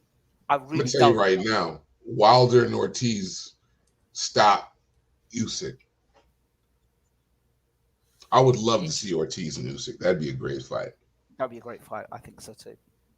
I would, but I think, you know, I think AJ's eye is damaged, right? Didn't Eddie Hearn say he's got a fractured eye socket? Oh, the eye socket's broken. What's up with these broken eye sockets in England, bro? You wonder about the gloves, don't you?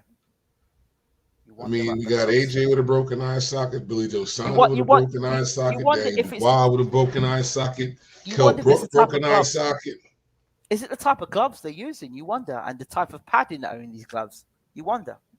I don't want to tell you what I think it is, but you know, it's kind of suspect. I'll just say that.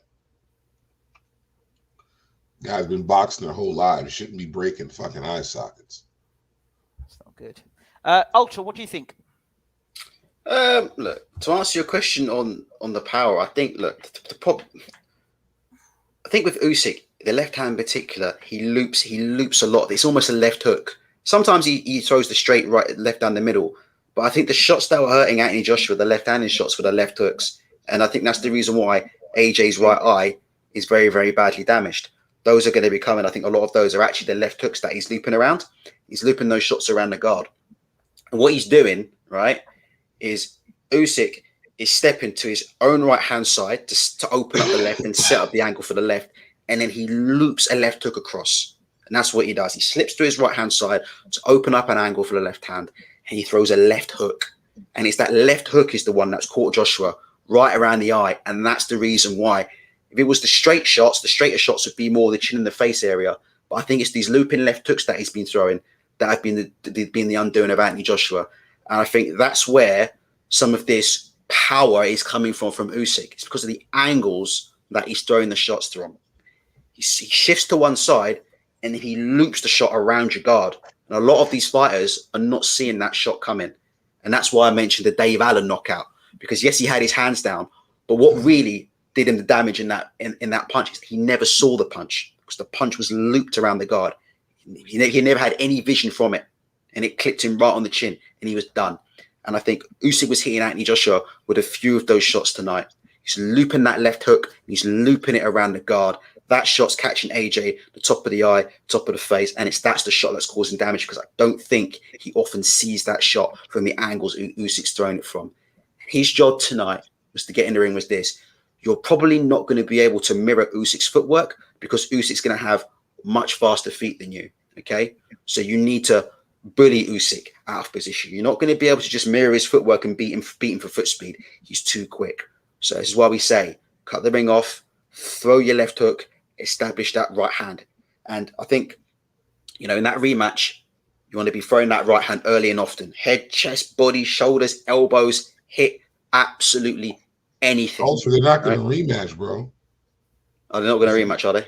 His face is broken, bro. Yeah. I think it's a contractual thing. I think knowing Matchroom, they have a contractual obligation there. So we'll see what happens. I have no idea about the state of Anthony Joshua's eye, but as far as I'm aware, there is a contractual obligation for a rematch. He's going to get stopped. You better not do it. Who knows? Yeah. This is boxing. Anything can happen in boxing. Boxing's on the night. Anthony Joshua has the power.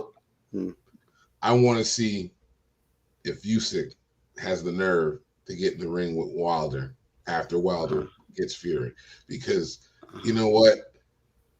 Watching this fight again, because I watched it on my phone before, but I've been watching it, while we're on this live here. Like I've been watching it this whole time, like while y'all been talking, while I was waiting to get on. And, in a way, this is worse than the Andy Ruiz fight because, in the Ruiz fight, he got stopped, obviously. And then in the second fight, he had a different plan. But I don't, unless he completely comes out a different way, I don't see how he comes back and beats him. I don't. He needs a complete rebuild. He's tore up from the floor up, man. Like his feet, his upper body movement, his head movement, his confidence. I mean, he got completely outclassed in a way that I didn't even think Usyk physically could do. Just to say, look, I don't think Alexander Usyk will be running from Deontay Wilder. I still think Deontay Wilder is the biggest puncher in the division, right? I wouldn't take that away from him. But I think you have to look at, I think Alexander Usyk will look at the following. Deontay Wilder had 2 fights with Luis Ortiz, right?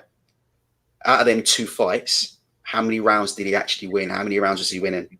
You could argue, I think Usyk's camp will look at that fight and think, look, Wilder's the biggest puncher in the division, but he was getting beat up in both those fights. He was on the verge of getting stopped in the first one, and he showed tremendous art to come back and land the big shot. Just let me finish. Just let me finish what I'm saying for 1 second. So in the first fight, Wilder was nearly knocked out, and he showed tremendous heart to come back, and he legitimately finished Luis Ortiz. And in the second fight, Luis Ortiz pretty much won every single round until, again, Deontay Wilder, who is, in my question, the biggest puncher in the division, and he stopped him. So I'm not saying that I'm not saying that Usyk can't beat Wilder, but what I'm saying is, if I'm in Alexander Usyk's camp, I don't think I would look at that and say I would swerve the fight. Here's what I'm saying, right? It's all perspective, right? Yeah, I agree. You're talking about the first Ortiz fight. Let's keep in mind, you're saying that Wilder had to come back but he knocked Ortiz down 3 times in that fight. He knocked him down in the 5th round. So like everyone's always like, oh yeah, Ortiz won every round. Like, no, he didn't. Like Wilder dropped him in the 5th round. He Yeah, was I hurt in agree the with that. 7th round. He was hurt. He didn't go onto the ground, right? Like, let's keep that in mind. He was hurt, but he didn't go on the ground. He didn't knocked down. It wasn't a 10-8 round. So let's remember that. And then What he about the comes second fight? back, What do you think about the clears the second fight? cobwebs. Right, he comes back, clears the cobwebs, stops him. In the second fight, fights on the back foot the entire time, lets Ortiz get comfortable, lures him in, knocks him out with 1 punch. How many rounds do you think he won in a second? So how many rounds do you think he won in a second fight with Ortiz until the time of stoppage? I mean, he probably won 2, including the one he knocked him out in. It didn't really matter because in the 6th round, when he started getting close enough to land his jab and land a couple right hands, the writing was on the wall at that point. Listen, I think he's the round before. So I mean, look, that was that match versus Luis Ortiz. Luis Ortiz is very dangerous. Luis Ortiz is the 2nd hardest puncher in the division after Wilder. You know what I'm saying? So it probably would be smart to be safe, but these other guys can't punch like Luis Ortiz. Usyk can't punch like Luis Ortiz.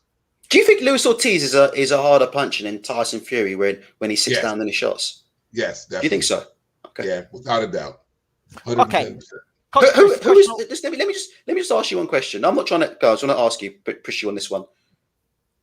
People listening to it, and I rate Luis Ortiz, by the way, and I've always given Deontay Wilder credit for beating him twice when he's undefeated. But people would look to say, well, who is Ortiz proving that he's had power against? You say he's the 2nd biggest puncher. No, but I understand. I'm just saying. I agree with you on that. There's definitely been some issues there. I mean, I've said Luis Ortiz signed for Matchroom, right?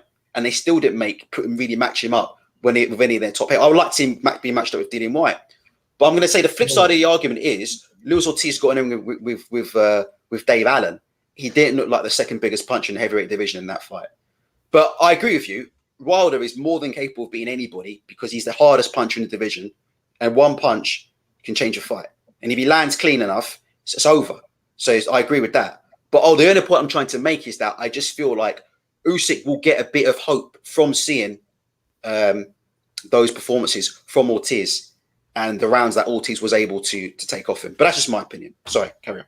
And I'm just saying, man, everyone, we're assuming everybody wants hope, but nobody really wants to get into the ring and nobody ever wants to have a fair fight. So it is what it is.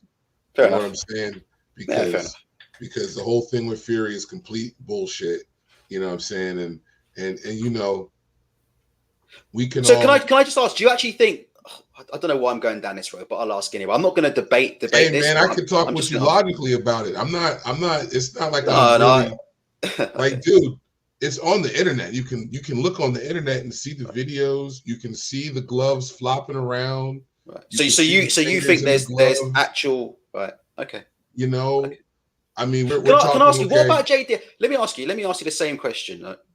What about Jay Diaz? Am I right? I could be wrong, but there's a video up on the BT Sports website. Jay Diaz watching Tyson Fury having his hands wrapped. Right. So is Jay Diaz in on it or not? Well, I'll counter your question with a question. Now you can't answer a question with a question. Well, no, I don't think he was in on it. No. Okay, fair enough. I'll say this. Okay.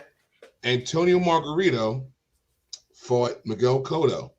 Yeah, I remember. And Miguel Cotto's trainer is his uncle, like his father's brother. That's who trained Miguel Cotto, and that's who checked the gloves in the Margarito fight. You think he didn't want to catch Margarito fight with Plaster Paris against his nephew? Like, we're talking about a fucking con artist here, bro. Look, that first fight with the floppy glove, nobody noticed that after the first fight. Nobody. Oh, so you think, hold on, you think in the first fight that Fury had dodgy gloves in the first fight as well? I'm 100% confident that Tyson Fury did not step into a ring with Deontay Wilder without any sort of manipulation of gloves at all. He had no intention. Why do you think this is drawn out so long, bro? They should have fought this time last year. Yeah. you are aware that Tyson Fury was in an arbitrator's hearing with a retired judge, crying actual tears, saying that Deontay Wilder offended his family by calling him a cheat. And the judge said, well, what's up with the cheating? And he saw the shit, and now he's like, dude, Fury, you got to fight this man. And if he couldn't, if the cheating was just so whatever, how come nobody sued anybody and said that we didn't cheat? Well, and that's the gloves. Sorry, carry on. Well, hold on. So I you know what I'm saying? Like, there. I'm not like, I mean, I've been watching boxing for over 30 years, right? And just that night, that fight, it was ridiculous. It was, boxing is so corrupt right now. Everything that could have just, you saw the setup happening before they even set foot in the ring. You go to we're watching the pay-per-view, and they cut the camera off in their locker room, bro. I've been watching pay-per-view boxing since 1996. I was lucky enough to have a black box, a cable box, and you could push the button in the back and you could get all the other channels. So I've watched all the pay-per-view. I've never seen anything like that before. You know, Wilder comes out, he stumbles across the ring, can't throw a punch. All of a sudden, he forgot how to box. All of a sudden. His last fight, he knocks out Luis Ortiz with one punch. But against Tyson Fury, he all of a sudden can't throw a right hand. And now all of a sudden, Tyson Fury, in his last fight, he got this huge cut over his face by Otto B. Wallin. But now he's the Terminator. And Wilder's bleeding out of his fucking ear. And he's got a dent in his fucking head. And Fury couldn't knock out Otto B. Wallin or Sefer Safiri. But is why I just jump in. But all of a sudden, he's putting a dent in Deontay Wilder's face. Yeah, okay. Let me just from the ear. And like, I'm just wondering, I'm thinking, when was the last time I saw somebody in a boxing match bleed from their fucking ear? I've never seen anybody dent someone's face in a boxing match. How did Tyson Fury go from not being able to knock out Otto Wallin to punching a dent in Deontay Wilder's fucking skull? You know, let me know when I can. I think about things like that, and I look logically, and I'm just like, you know what? That smells like some fucking bullshit to me, bro. And then you look at the pictures of the gloves. You see his fingers in the gloves, because that's what you see. You see fingers in gloves all the time. That happens all the time, where the guy's gloves are there in the picture, and you see the fucking fingerprints. Well, brother, let me address some of your points. Like, let me at least it's unbelievable, bro. Like, it's like, what are we talking about? Because go ahead. Let me at least address some of your points. I don't have all the answers. Let me just quickly say that I don't have all the answers to some of those questions. What I would say is I'll present an alternative argument, all right, and then we'll leave it at that, because I'm not going to change your opinion. You're welcome to your opinion. I'm not, whatever I say, I'm not going to change your mind, and I'm not sort of intending on changing your mind. What I would say about this, right? I'm someone that, you know, Deontay Wilder is someone that I've always said, you know, definitely could unify the division, because he's the hardest puncher in the division, and if he lands any one clean punch, then you know, people will be going to sleep, right? So I'm not contesting that. What I would say is the following. I look at the ulterior argument, and I would say Deontay Wilder is someone that has actually looked vulnerable in his last couple of fights. He looked vulnerable in the Ortiz fight. He looked very vulnerable in the Ortiz 2 fight. Something that Paulie Malignaggi brought up in that fight, and something that I brought up in that fight, is that Deontay Wilder doesn't do enough when he's not knocking people down. You know, in the Ortiz fight, he was waiting too long. The rounds were ticking away. Credit to him. He turned over a tremendous right hand, knocked him out. Absolutely no problem with that decision. But I think, like I said before, certainly in some of his recent fights, what I've been looking for from Deontay Wilder is certainly to establish that jab more and start winning rounds when you're not knocking fighters down. Remember, Deontay Wilder's been losing rounds to fighters when he hasn't knocked them down for some time. Someone in the chat's mentioned Arthur Spilker taking rounds off Deontay Wilder. I've seen Johan Duhaupas take rounds off Deontay Wilder. So for me, Deontay Wilder definitely needs to concentrate more on winning rounds when he's not flooring his opponents. And I think that was one of his big weaknesses. I would say, look, in terms of the Tyson Fury fight, all I would say is this. I believe, right, that in order to believe in a conspiracy that Fury was doing something, right, I think some people would have to be in on it, right, because we know that Jay Diaz is on video right now on BT Sports, watching them getting their hands wrapped and sitting in the room. So somebody's in on it, right?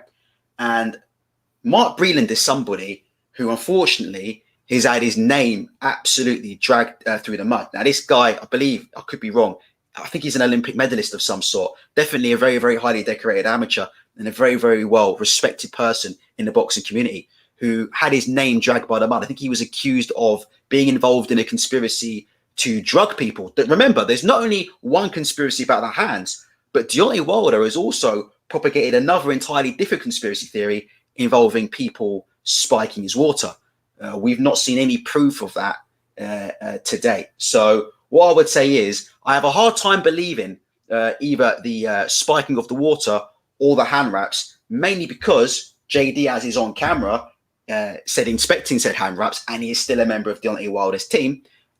So from that perspective, somebody must have been on it. I would agree with you. It's very odd that someone hasn't sued, because I said on my channel, I don't want to see Wilder get sued by anybody, right? I don't want to see anybody get taken to the law. But I agree with you on one thing.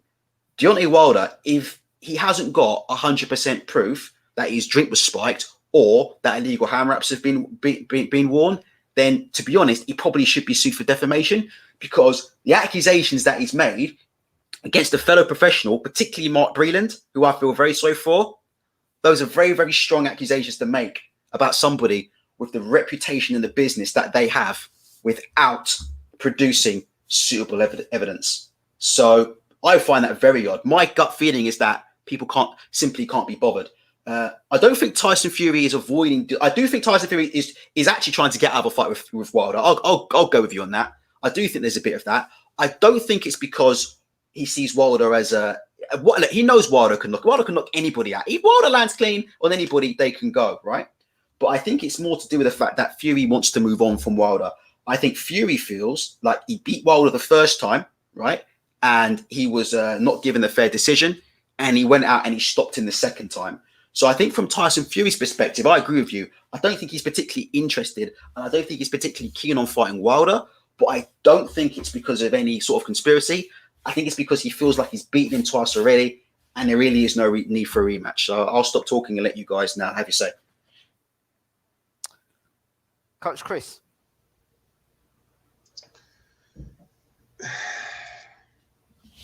You know, it's all about perspective, because you know, I just I see it from a completely different way. You know, I could see wanting to move on from the fight, but you contractually have an obligation. The man put the belt up. Somehow Fury gets credit for the first fight. I'm still understanding how you win the fight when you got knocked down twice. Once the fight should have been ended, but you know, whatever.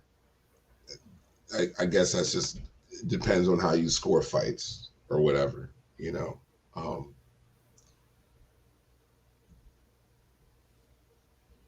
It's just hard to respect him at this point, and you know, defend your fucking belt, bro. Like, you can't take someone's belt and then just skip off and not give the rematch. You have to do what you have to do. It's the big leagues. And the way I agree with you, by the way. He's contractually obligated, and he should fulfill his obligations. I agree with that, by the way. Carry on. I agree with that. He should fulfill his contractual obligations. I 100% agree with you on that. Please carry on. I mean, the man pulled you from the gutter. You know what I mean? Like, you were a fat slob on the outside, and he gave you a chance to fight for his title. And you know, I could just I see it. I could see it. I see that's why he had the headphones on at the press conference. He probably has zero respect for the man at this point. And I don't. I can agree with you though, and I honestly think, a lot of the way these guys are acting around Wilder kind of gave him a false sense of confidence, and he kind of went into it with no fear. I'll say this about Fury, and I guess I'll just leave it, because it is what it is. It's not the NFL, it's not the NBA, it's not English Premier League. There are no rules. There is no one to answer to. So it is what it is. And if Fury cheated and he wasn't caught, you're going to have to live with the fact that you were had at the end of the day, and you were fooled, whether, your water was manipulated or whether the gloves were tampered with. You mentioned Jay Diaz was in the locker room, should have caught it. I don't think he was in on it. I think they just slicked his ass because, cheaters are typically good at cheating. Like if you're a cheater, like I'm a strength coach. I'm a weightlifter. I lift a lot of weights. Like I bench 400 pounds and do all that kind of shit because that's what the fuck I do. So if you're a cheater, you're going to probably be good at not getting caught. And this isn't the first time Tyson Fury's cheated. This, his reputation and his past, whatever. Okay. I think Wilder, and working with Malik Scott and get rid of Mark Breland. As far as Mark Breland goes, get a lawyer if Wilder's lying about it. I agree. And he's in America. You know what I mean? Like you could sue a McDonald's for giving you hot coffee, and you spill it on yourself. So if Mark Breland, if it was a complete lie, why aren't you suing anybody? And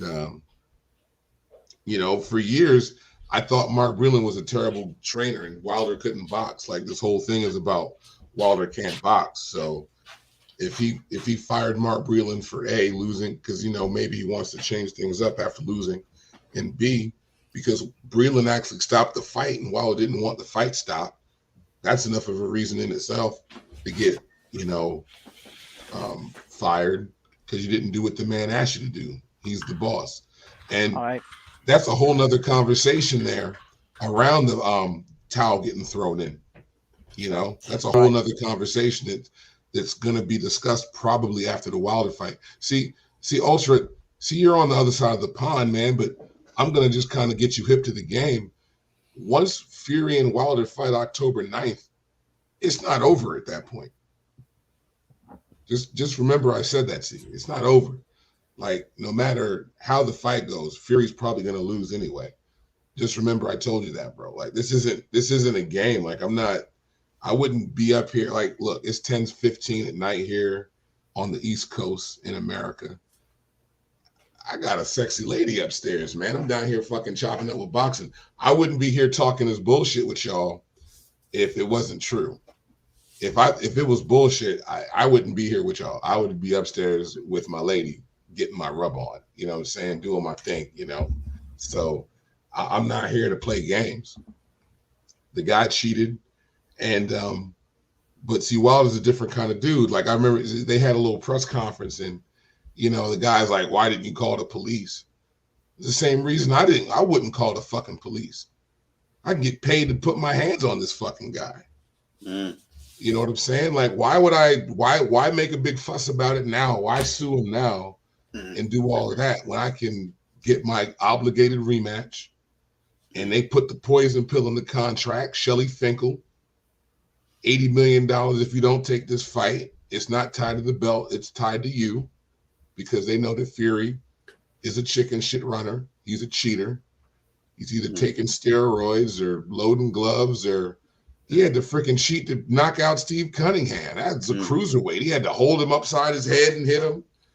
Can I just I'd just like to say something. I mean, look, I think in closing, that I think Deontay Wilder is capable of winning the fight. I think if he does beat Tyson Fury, I don't think it's got anything to do with the fact that Fury didn't have dodgy hand wraps. I don't think it's to do with Fury nobody poisoning Wilder's drink. I think that Wilder is the hardest puncher in the division, and that if he gets off the right shot at the right time, he's capable of putting anybody away. So that's why I think the fight's a 50-50. It's nothing to do with that. It's mainly to do with the fact that hurt this guy, man. Is he? Oh, well, okay. Well, look, if he does, he does. Look, listen, this guy. It's not going to be good.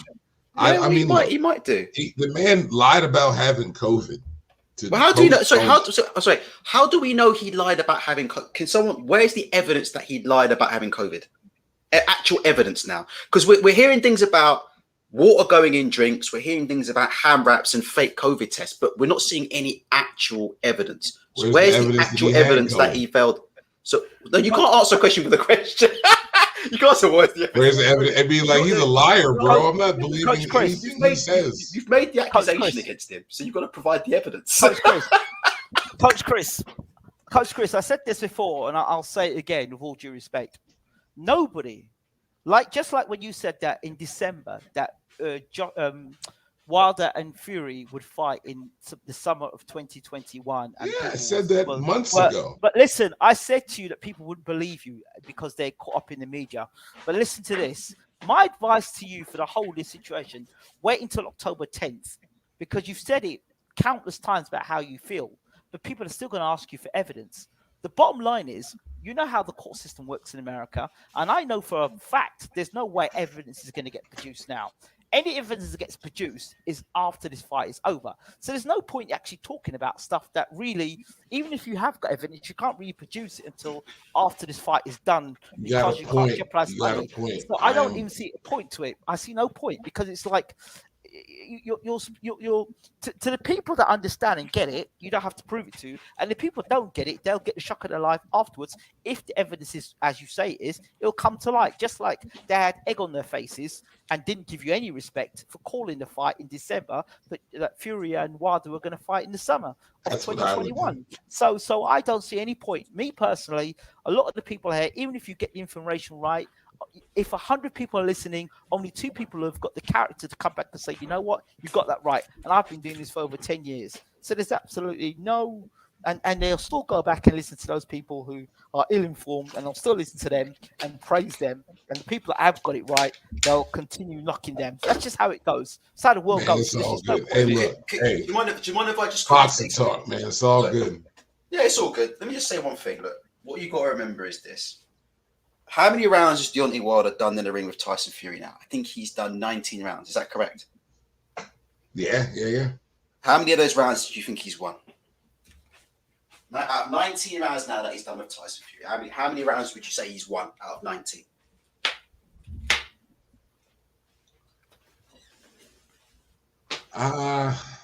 Jesus. I mean, I don't know. The first fight, you give him the two. You give him the 2 that he won. Definitely give him the 2 that he got from the first fight. Yeah, where you knocked him down. Twice. No, but in the first fight, see, it's all about how you score fights. Okay, so how many do you think? Just your opinion. It's not fact. Just your opinion. Yeah, how many do you think? I mean, like, out of 19, you're asking me about December 1st, 2018. So if I think back to that fight, I know I gave Wilder round 1. Okay. If I think about it clearly, the only clear Fury rounds, I remember the round after he got knocked down the first time. He definitely won that one.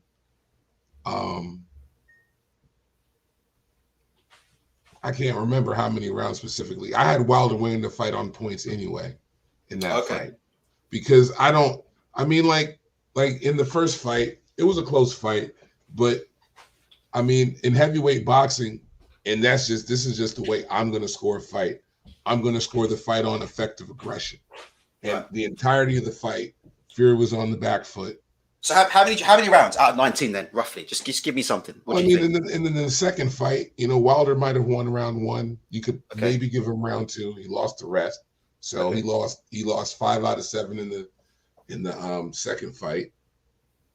Right. And then I would say he probably won 7-5 because you got to remember 2 rounds were 10-8. So So you think Fury won about 10 out of 19 rounds between the 2?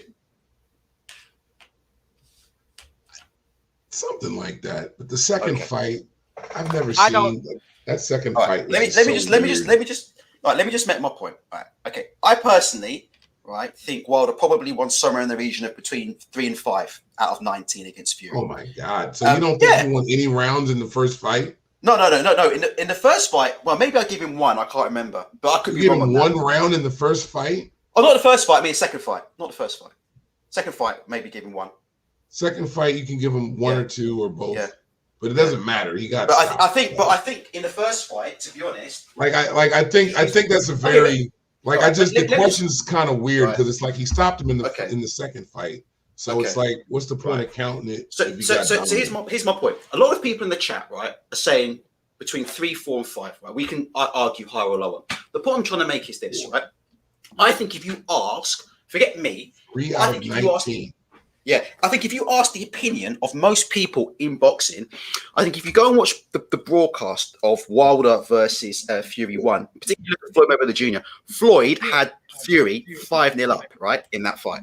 So if you go and watch the broadcast, let me make my point. Can I make my point? That's not fair, dude. No, that's fine. But can I make my point first, and then you can go ahead. All right, that's fine. That's fine. Yeah, that's fine. So all I'm saying is this, right?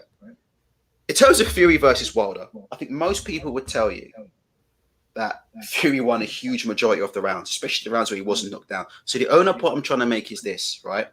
I think the fact that Fury won a large majority of the 19 rounds that they've boxed over 2 fights kind of points towards Tyson Fury actually being the better boxer than Wilder, regardless, of any sort of conspiracies that are going on, right? I think that's what it tells you. I think what it also tells you, and I've said this time and time again, I think Wilder Fury 3 is a 50-50. A lot of people in this country think Fury's going to wipe him out. I can see Fury getting knocked out in that fight because I think Wilder has the one shot to knock out absolutely anybody. So for me, it's close to a 50-50, right? But I would say, look, you look at those 19 rounds, right?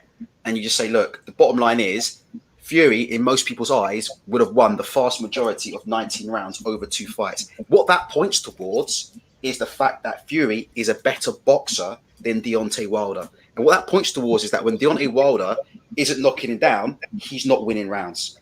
And that's the only thing I'm trying to say. So carry on. Sorry. Please. I understand where you're coming from, bro. But just like for me, I'm just listening to you, and it's just like I don't see those rounds the same way, dude. Like them fake half backhand jabs, with the weird glove and the freaking raising your hands after the round and sticking your tongue out. You don't get points for that fucking shit, dude. Like he wasn't throwing and landing many power shots at all, if any. He was doing a lot of feigning and sidestepping and staying out of range and fading in and out of range and throwing that fucking weird ass backhand jab he was throwing, dude. Like, Wilder was chasing him around, and I'll to your credit, telegraphing the right hand the entire time, over anxious trying to knock him out. Okay. He basically chased him around the ring and threw his right hand and missed a whole bunch of times. But at least he was chasing him around the ring, trying to fucking knock him out and trying to hit him. Tyson Fury was running for his fucking life. Every time Wilder hit him with a right hand, he dropped him. Every time he hit him with a major power shot upside his head clean, he put him on the ground. I think Wilder would put pretty much anybody on the ground. I think he's one of the biggest punches I've ever seen in He is, but I think but my thing is just when you're scoring these rounds, I'm looking for effective aggression. Like all that jumping in and out, like I don't want to see Willie Pep in the heavyweight division. Okay? Like forget that boxing lesson, like, oh, I'm just gonna stay up here and I'm gonna tap you upside you, I'm gonna rub your forehead, and that counts as a punch. That fucking shit is fucking weak. Okay. I'm just saying that's why it was a draw. And I honestly think that with Paulie Malignaggi, the way he obviously, and this is a whole thing with Wilder that doesn't get talked about on your side of the pond. But the boxing establishment has a major problem with this fucking guy. Okay? But see, can I just say that's another conspiracy, and I'll let you carry on. But I just want to remind you that's the fourth conspiracy we've had now. So we've had, but we're not Ultra. We're not talking conspiracies, bro. Okay, we're not talking conspiracies, bro. Like it's pretty obvious. So who do you mean by the boxing establishment? Hold on. I think what he's talking about is the American perspective of Deontay Wilder, and there is a big no over Deontay Wilder, the American perspective, and now the way Eddie Hearn is now pushing his whole agenda of Deontay Wilder as well. Because whatever Eddie says, people listen to. Hey, Ultra, listen. I'm gonna give you one fact to sit on, and you think about it for a second, okay? EA Sports, right? You know EA Sports, they make the sports video games, right? We all know EA Sports, right? Uh-huh. That's a US company, right? Uh-huh. They made the UFC game. Mm-hmm. They had two heavyweights in the game. Why wasn't one of them the American heavyweight champ when they made the game? But what does this prove? I'm not asking you. It's not proving anything, Ultra. What I'm saying is, you're talking to me. We're politicking online, so I'm just giving you a fact. I'm just asking you what your opinion is of it, right? Because could you argue that they're the two most marketable heavyweights? That's the simplest thing. Like Fury and Wilder. Marketable. So the biggest puncher in heavyweight history, in heavyweight boxing, and particularly heavyweight history, could be marketable. Yeah, but hold on a minute. No, but if you let me answer the question, right? Yeah. Tyson Fury was on WWE, right? Tyson Fury was walked to the ring in the second Deontay Wilder fight by Triple H. Tyson Fury fought on WWE, and so he has an actual crossover brand in the States. He's more popular. He doesn't have a crossover. So why was Triple H? So let me ask you a question then, right?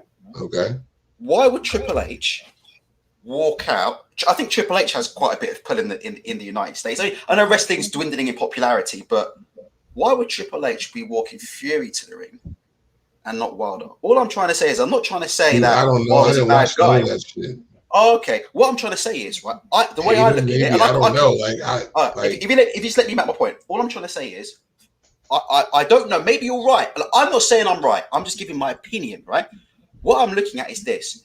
Wilder not being on the card, personally, I would have him in the game. I think Wilder's brilliant. I'd have him in the game, right? But all I'm saying is, Anthony Joshua, like I think we all agree, is while he's pretty much an unknown in the States, right? He's wildly popular in Britain and things like that. I think Fury also is quite popular on both sides of the pond. He's not really a massive draw in either one, but he's quite popular on either side of the pond. So if you had to make a popularity, so let me ask you this question then. If you had to make a popularity ranking, yeah, in terms of which of these fighters are the biggest draws, or which of the fighters are most known worldwide, would you say that Deontay Wilder is more known worldwide, right,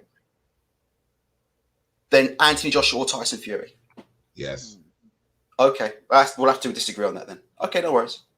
So let me ask you, why do you think then that he wasn't? Let me listen to you. So what's your point then? Why do you think that Wilder wasn't put in the in this EA game? Because I'm struggling to get where we're going from here. So we're talking about evidence of the establishment not liking Wilder, and you were saying Wilder wasn't in the EA game. Carry on. So it's just an example, bro. That's what it is. It's just evidence. It's just something I'm bringing to you, man. Like I didn't know if you were aware of it. You know, like I don't play any video games at all. So it's not like I played a game and I'm like, oh, Anthony Joshua's in the game. Like I had to get told this fact as well.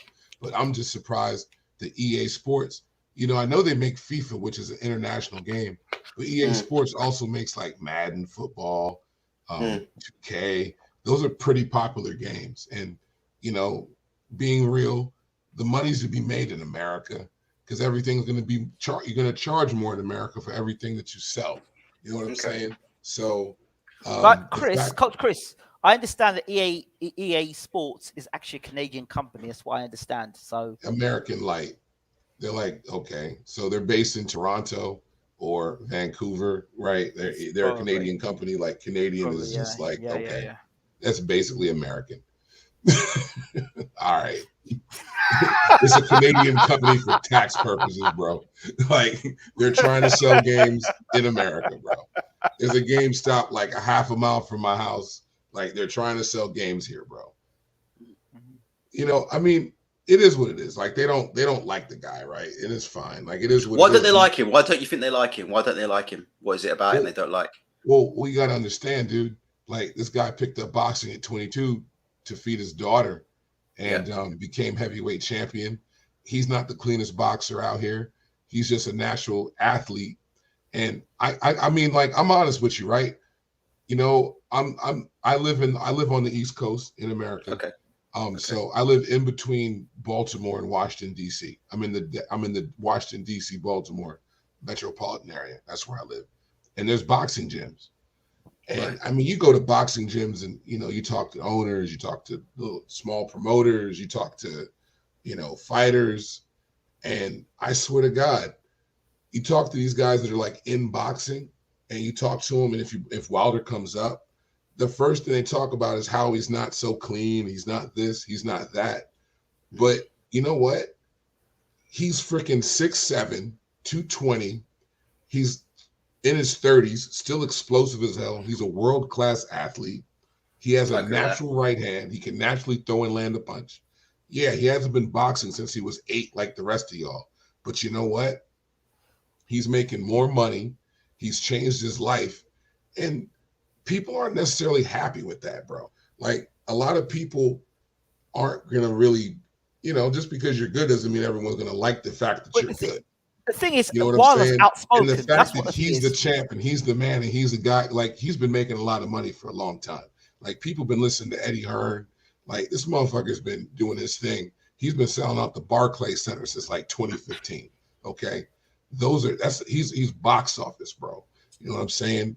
And like, I don't think a lot of people in boxing are necessarily happy with the fact that some guy just picks up boxing as a grown ass adult and can beat all of them. You know what I'm saying? Just hearing the way the comments come out. I was on a live stream with somebody and, a former boxer, and just to hear the way they just didn't even want to discuss the guy, it's just like, just kind of surprising and kind of like, he doesn't have a lot of love out there in the establishment. You know what I mean? It's not like, he's getting booed in the ring, bro. I You think. know, I think he's fighting Fury in the rematch. He's getting booed, bro, in his I own think country. if he knocks Fury out conclusively on October the 9th, you'll see a lot of boos turn to cheers. That's what I believe, because you've got to remember there's been a Yes, it good is what it is. there's been a very good media job done. When we talk about Tyson Fury and mental health, he's got mental health. Let's be sensitive around the situation. But then when we talk about Deontay Wilder and he's got mental health issues, he's finished, he's a broken man, people celebrate that. But isn't that mental health as well? So the contrast No, I agree there, with that. I don't do that. You see, I don't. Yo, If a man's got mental health issues, then if it's good for Tyson Fury to have mental health issues, and he's got mental issues, then I think if Deontay Wilder a broken man, I don't think something should be celebrated. And it's that sort of bullshit in boxing that's the problem. And people won't call it for what it is. So it's okay for Tyson Fury to have some mental health issues, but it's not unacceptable for Deontay Wilder to have it. And they the was way the hoping for media, it though. That's the difference, yeah, Ingram. and They was and hoping he was broken. They hoping he yes, was, yeah, he's yeah, depressed. yeah, He's yeah, yeah. depressed. Like, they're Why hoping. would they hope he's depressed? Sorry. Why would they hope he's depressed? What do they have to Because gain by it? because You because gotta I you tell you one gotta thing, you answer. got to You gotta remember. ask them that, bro. I tell you They're the why. ones. They were the ones. They were the ones writing those articles talking about he's depressed. Give him a call and see if he's depressed. That's why he What? wasn't talking to the media at the press conference. He's probably pissed at these people. Yo, he lost The that fight. backstabbing. Everybody in this freaking, so many people showed their ass. Just went turncoat, bro. Hmm. It's all good though. Hmm. I'm telling And you you see, right the thing now. is, all 2 those weeks people that away. Wilder did all those interviews with, right? They're the same people that turn around calling him mad and crazy and delusional and stuff. But Tyson Fury, who does an interview, he looks straight down the camera. So they just got off the phone to the Saudi guys in Saudi Arabia, Saudi Arabian prince, and yeah, the fight's on between me and Joshua. And the next day he can't fight because he's in arbitration, and Can that's I? not Can I? delusional. Sorry. Can I ask a question? Do you think that the way that Deontay Wilder, okay, do you think Deontay Wilder has handled his defeat to Tyson Fury very well? If you look at how Okay, Andy Joshua has handled his knockout loss to I'll Andy I'll Ruiz, I'll do you, answer do you that. think I'll, Wilder's handled it very well? let me take that one on. Let me take that one on. Listen, now so far, aside the drink situation with the water and the gloves, let's take that to one side because I think that is a situation where a lot of people will not believe it. If it were true, I don't think people would believe it. After October 9th and the dust has settled, let's see if there's any legal ramifications from the Fury side or from Wilder side. So let's put that out the window for the minute because that's a Yeah, that's a grey that's a area. pretty big thing to just sweep aside, isn't it? No, I'll tell you what. no, no, no, Ultra, no, no, no, we'll wait, know. We'll know. Wilder handled it well, and you're saying, well, let's just wait. But we'll know the night of the fight, because if Fury doesn't walk him down and try to knock him out again like he did in the second fight, why wouldn't he do that again? It was easy. If Fury doesn't try to walk him down and knock him out, then that proves that there was a conspiracy. Why wouldn't he do that again? No. It was easy. No, please. Oh, so he's gonna. So what? He's gonna get a third trainer and beat him a third way now? Like, what's he gonna do? No. That's why I don't want to talk about the water or about the gloves, because I think October 10th or October 15th we can deal with that after, because that's the fight is over. Whatever way it goes, the legal ramification can come into it then, because the fight is over. So I don't want to talk about those side of things. But what I do want to talk about is the way the media have gone about talking about Deontay Wilder. And again, I mentioned it. Tyson Fury's got mental health issues. Nobody mocks Tyson for that. But Deontay Wilder, who's supposedly broken, is still. Go ahead, Ultra. Yeah, but the question asked was, do you think that Deontay Wilder has handled his loss to Tyson Fury very well? I'm coming to that. I'm going to answer that. So, like I said, put the water thing to one side and the glove thing to one side, because that's been an area of mockery for Wilder haters or anybody who wants to have a laugh. They laugh at these things and the costume.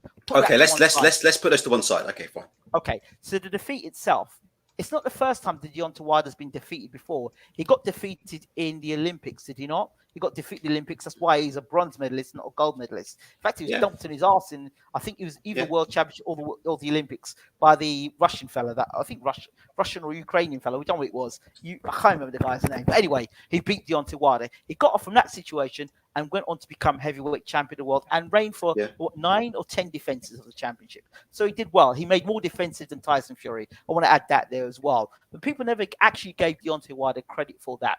He actually fought the best guy at the time available, which was Tyson Fury, and Fury came along and did what happened, and we'll put that to one side. Now, has he handled the situation well? I think that he, as a fighter, has had his heart on his sleeve, and he fights his heart on his sleeve. And the things that he said, people have used that, and like the situation with the costume.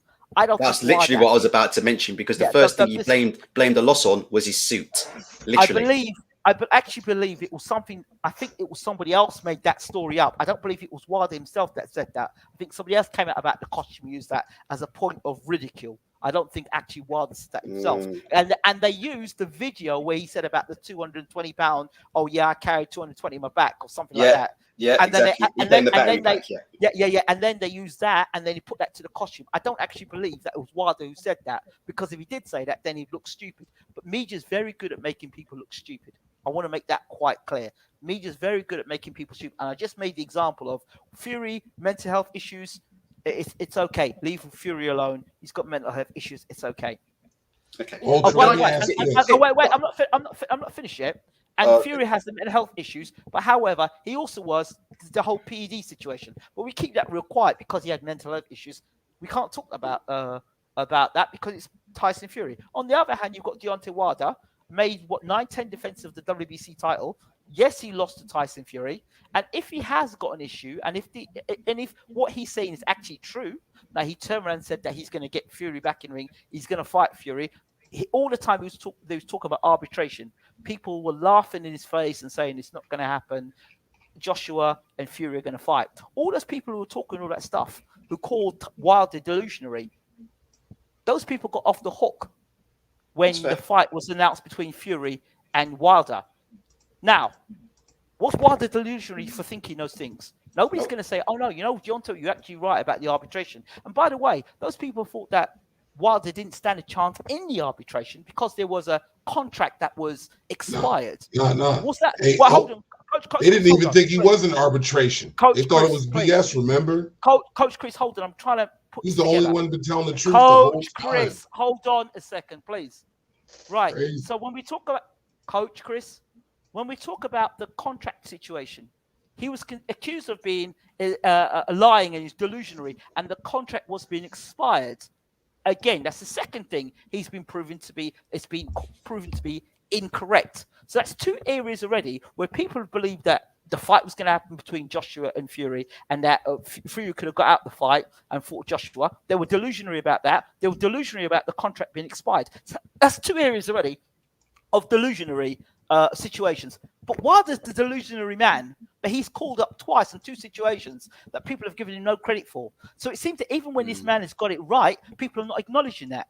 Well, listen, let me just say. Okay, sorry. Carry on. For me, if you're going to look at Deontay Wilder in the correct light of day, there's been a lot of character assassination that has been going on, and the same people who are throwing shade at Deontay Wilder are the same people who've been pretty delusionary in thinking that AJ was going to fight Wilder before Fury. So that's those sorts of things right there that are still not being acknowledged. Can I just say? Go ahead. I agree on Fury's drug test. My belief, which is very unpopular, I've said this time and time again, is that all elite level professionals use performance enhancing drugs. Now, people don't have to believe me. People don't have to agree with me. But I'm just telling you, that's always been my opinion, that all elite level fighters do what they need to do. All right. And it is what it is. So about the Fury drugs thing, yeah, I can definitely see why some people think that the ending to that or the way the case was handled was unsatisfactory. But what I would also say is, from a layman's point of view, right? If you look at Deontay Wilder's conduct after the fight, I personally don't believe he took it very well. Don't think he made himself look very good. I think that a guy who has managed to blame his suit and is accused. Hold on, let me just finish. All right, okay. You're saying that might not have happened, but let's just look at it from a layman's point of view. I just think if we're going to go, can I just finish my point? Information, maybe we should have heard the whole conversation. Okay, well, if you look at it, like I said, if you look at it from a layman's point of view, this is a guy who is appeared to blame his suit, right? I know there's some dispute over that. He's definitely blamed at least one of his former trainers for being involved in a conspiracy to poison him, right? He's then also come out, right, and accused one of his trainers being involved in a conspiracy to allow another fighter to wear tainted gloves in the ring. So you've got at least three things on that. Based on those three things as well, I personally would say, no, I don't think Deontay Wilder has handled that loss very well at all. I agree with you. He does. Right. Let me finish my point. I agree with you. He does wear his heart on his sleeve. I personally don't think he's a bad person. I've always stuck up for him. I agree with what Coach Chris said about him looking after his daughter. I think has spina bifida and what he's done for her and all those kind of things. I've actually pointed this out many times. So I don't believe Wilder's a bad guy, but I don't believe he's handled this very well at all. He's made himself look a little bit stupid. And I think let me just finish. Most importantly, I don't think he needs any of that to win the fight. His part, I think Fury's the better boxer at the end of the day and always will be, regardless, right? And that's why I brought up the 19 rounds thing. I just think Tyson Fury is a better boxer than Deontay Wilder. Deontay Wilder will always have the power to knock out and hurt anybody in the division. He's already knocked him down twice, so there's no saying he can't do it a third time. So for me, Wilder, to me, doesn't even need to go down this route. He's already knocked the man down twice, right? A lot of people dispute whether he got up or not, whatever. But he's shown he's got the power to hurt Fury. He's shown he's got the power to knock Fury out. So to me, he doesn't even need to go to all of that stuff. Ultra, two things, bro. One, before Wilder fought Fury, how many Wilder fights have you actually seen? Loads. I know you're on the other side. Do you watch all of it, like Spilka? I'm not sure about the Spilka one, but I've seen like Wilder, Durapass, all the way. I've seen loads. I forget, but definitely seen loads. And can I just quickly say, Wilder is someone that's been followed in the UK for some time. Even way before he became WBC champion. So we do know about him. And we do. How would you? Okay, I didn't. So you've seen him fight a lot. How did he look in that fight? That second Fury fight, physically, like from the opening bell? He did look great. I mean, before Fury even landed a punch. Right. But how did he look in that fight? Did that look like a normal Deontay Wilder fight? Did that look like the man that you've seen fight before? No, he didn't. To me, he did not look good. But in my opinion, when you say he didn't look good, what do you mean by that? Well, if you let me Like, answer the question, I'll answer it. Yeah, but you got to let me answer the question. I'll answer it. So I don't think he looked good, right? In terms of, he definitely looked, to me, like, I can buy the fact that he was drained going into the fight. I can definitely buy the fact that he may have been tired or whatever. But why would he be the word, drained before if you let me finish my point, right? Where I draw the line on it is this: I don't think he felt drained, right? Because he necessarily got spiked beforehand, or there was some kind of conspiracy.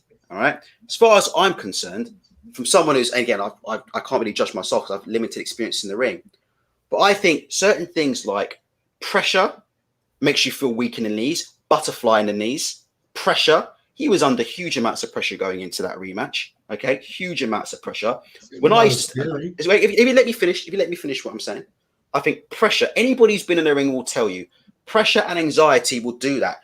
That's what fight or flight is, which you know about, Coach Chris. You get the fucking flight in your knees. So, your knees feel like they're gonna go to jelly and they're gonna fall over, and you get the fight or flight. So there is that. If you let me finish my point, there's that. The other thing that I've always brought up, no, I just want to finish my point. I'm just trying to be rude. Sorry, that was from Ali Bashir. No, I'm not laughing at you, Ultra. I just got a message from Uncle. It's Ali Bashir, yeah. So no, and the other thing I wanted to mention that I said about before, right, about Deontay Wilder is his coaches, and we've talked about his lack of road work. Right now, road work isn't the be all and end all when it comes to building legs. And Coach Chris will know far more. If you just let me finish. If you let me finish. Has he ever? If you let me finish what I'm saying. Has he ever had that? Deontay Wilder ever? I think I'm going to struggle to finish. Point here. So. Well, you're talking all day, dude. Like, has he ever had a stamina problem? I think if you ask people in the chat, Chris, I think you've actually talked a lot more than me, and I've actually been struggling to get my point off. Right? I think again, if you listen to what I'm saying, former drug addict here. If you listen to what you're cutting me off again, I can't get away. If you listen to what I'm saying here, yeah. If you listen to what I'm saying, Chris, right? You're saying, has Wilder ever had stamina problems before? I've pointed out to you that Deontay Wilder, if you look at the fights with Luis Ortiz, was going entire rounds, hanging around, pouring out a jab, not being explosive, and not doing anything in the ring. This is something that we've been talking about throughout the duration of this conversation, about the fact that Wilder is not very active in fights when he's not hurting opponents. So we've already spoken about that, why he's not active enough. Deontay Wilder is not some kind of guy who's out there throwing 30, 40, 50 jabs around as far as I can see. He's not a high active fighter. He's not a high output fighter. I think if you look at the fights against Ortiz and some of the other fights, there's a reason why there are multiple fights where Deontay Wilder is looked like he's down on the card. If you look at the Duhaupas fight, okay, he turned it around. But early on, a lot of people had him losing rounds to Duhaupas. A lot of people had him losing rounds to Spilka. A lot of people had him losing rounds to Luis Ortiz. Paulie Malignaggi came out, and Paulie Malignaggi said, in the run-up to Deontay Wilder versus Tyson Fury 2, Paulie Malignaggi said, Deontay Wilder needs to find a way to be more active in the rounds where he's not hurting people, because he's losing round after round after round when he's not dropping people. So when it comes to the point about stamina, we've got to be careful here. Deontay Wilder is not some kind of incredibly active fighter. Yeah, that goes around and, like Alexander Usyk fighter. He was always lethargic in the ring. He was lethargic in the ring long before he got into that rematch with Tyson Fury. The warning signs about Deontay Wilder getting beat were there long before Tyson Fury stopped him in round 7. So, like I said, I don't think he looked right on the night. I personally think that the strength, which you'll know about personally more than me, 100%, but I would like to see Wilder do some more road work or do something else. And the last point I make, and then I'll shut up and let you talk, is listen to what the trainers have said. Mark Breland, I know you think Mark Breland might be an agent or might be on the inside. Mark Breland has accused Deontay Wilder of cutting corners in training. That's what he said. Wilder was dictating what was going on in camp. Wilder was saying, no, I'm not going to do this. No, I'm not going to do that. He was the one dictating what was going on. Breland was being called into camp late. So to answer your question, yeah, I think, yes, Wilder didn't look great he definitely looked sluggish, 100% in the Fury 2 rematch. But I don't believe that's proof of a conspiracy. I think there's been question marks for a long time over Deontay Wilder looking lethargic in the ring. And according to his coaches, he was cutting corners in camp. And I'll let you talk now. I will add this point. Deontay Wilder, up to the fight of the second fight of Fury, he's been heavily reliant on the right hand. His whole career has been heavily on the right hand. and that's why he's not been active, because he hasn't had to try and set up shots. He's walked guys onto the right hand. Now, I want to also add to the point that Uncle Bashir has been. Both Uncle Bashir has he's responded to the Joshua fight, and he's not impressed. Some of the things he's put here, I probably can't put on camera because it's that. Well, I'll just put out just a little bit what Bashir said, and this is what he said in quote: "The only thing Joshua can do now to try and salvage what's left of what might have been a beautiful career, he's going to have to fight those buffoons that he has aligned himself with for years. What effing idiots!" And that's what Bashir said.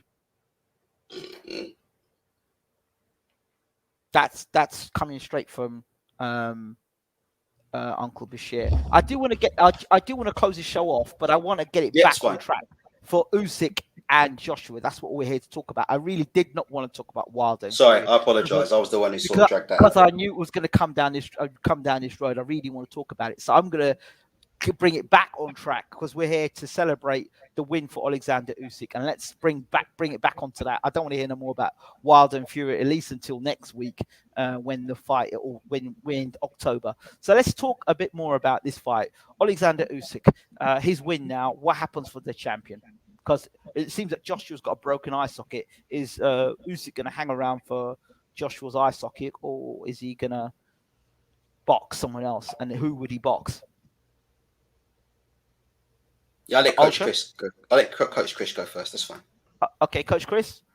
I'm hoping that Alexander Usyk goes ahead and books a flight and comes to Vegas for October 9th. That's what would have happened in the old days, but boxing politics and all that other stuff. Want to get back to these boxers talking that good shit and seeing these guys actually fight. That's what I'm hoping happens. I think AJ's got to regroup and heal. I mean, he's got a broken face, so he can't fight. So, what about Joe Joyce? Huh? What about Joe Joyce versus Alexander Usyk? I think that's a great fight. I think even Joe Joyce does a better job than Joshua, because Joe Joyce will not allow Usyk to just run up on him like that. I don't Joe Joyce is slower than AJ. I don't think Usyk will run around Joe Joyce, literally. Yeah. I don't. I think Joe Joyce is the slowest boxer ever. Yeah, no, he's not. He's not, and I don't believe it. Okay, well, all right. Well, okay. How fast was Evander Holyfield, and how slow was George Foreman? George Foreman is definitely faster than Joe Joyce, bro. George Foreman, definitely all-time great. 40-year-old George Foreman is faster than Joe Joyce. Yeah. Really? Definitely. Yeah. Really? Oh, yeah. Okay. Fair enough. Genetics, bro. Genetics. You can't outrun genetics, man. George Foreman was like fucking Olympic gold medalist at like 18. Yeah, 19. Yeah, I think 26-year-olds, bro. I don't agree with Joe Joyce being that slow. I think that Joe Joyce is the slowest boxer. I don't remember a boxer being that slow on the world stage, except for that. Remember that 7-foot Russian heavyweight they had? Valuev? Yeah, like that. He's a stiff dick, bro. He can't. He's slow. Listen, that guy. I think Usyk just does the same thing, but worse. I don't know about that bit. He won't touch him. I don't think George Joyce is gonna give Usyk the same sort of welcoming space, because Joe Joyce, when he gets in the ring, is about business. He's not going to be welcoming Usyk to London and what stuff. Joe Joyce is about business. He's a professional man, and I think he's a bit of an intimidating man as well. And when he gets Usyk against the ropes, he'll be whacking him to the body. Joe Joyce is a totally different proposition to Anthony Joshua. No, Ingram, he is way too slow. No, I don't know about that, bro. I don't. Okay. Well, we're not going to see. I think we're going to get undisputed. I'm praying for undisputed. Timing beats speed, bro. Timing beats speed. Timing beats speed. Don't matter how fast you are. Timing beats speed. Don't matter how fast you are. Amir Khan was very fast. How come slower? How comes Danny Garcia was able to touch him with the right hand and the left hook? Everybody touched Amir Khan. But Khan is fast. Khan is fast. Khan is Yeah, fast. man, but see, Khan would start feeling himself too much. See, he could go with the 1, 2, 3, but then he Very starts true. thinking he could go 1, 2, 3, 4, 5, 6, and then That is actually very true. That is very true. Yeah, But that's Khan, true. too many punches. I have to say that is Amir technically Khan, very I correct. liked Too many Amir Khan, punches. bro. He just, Too many punches. just like, what are you doing?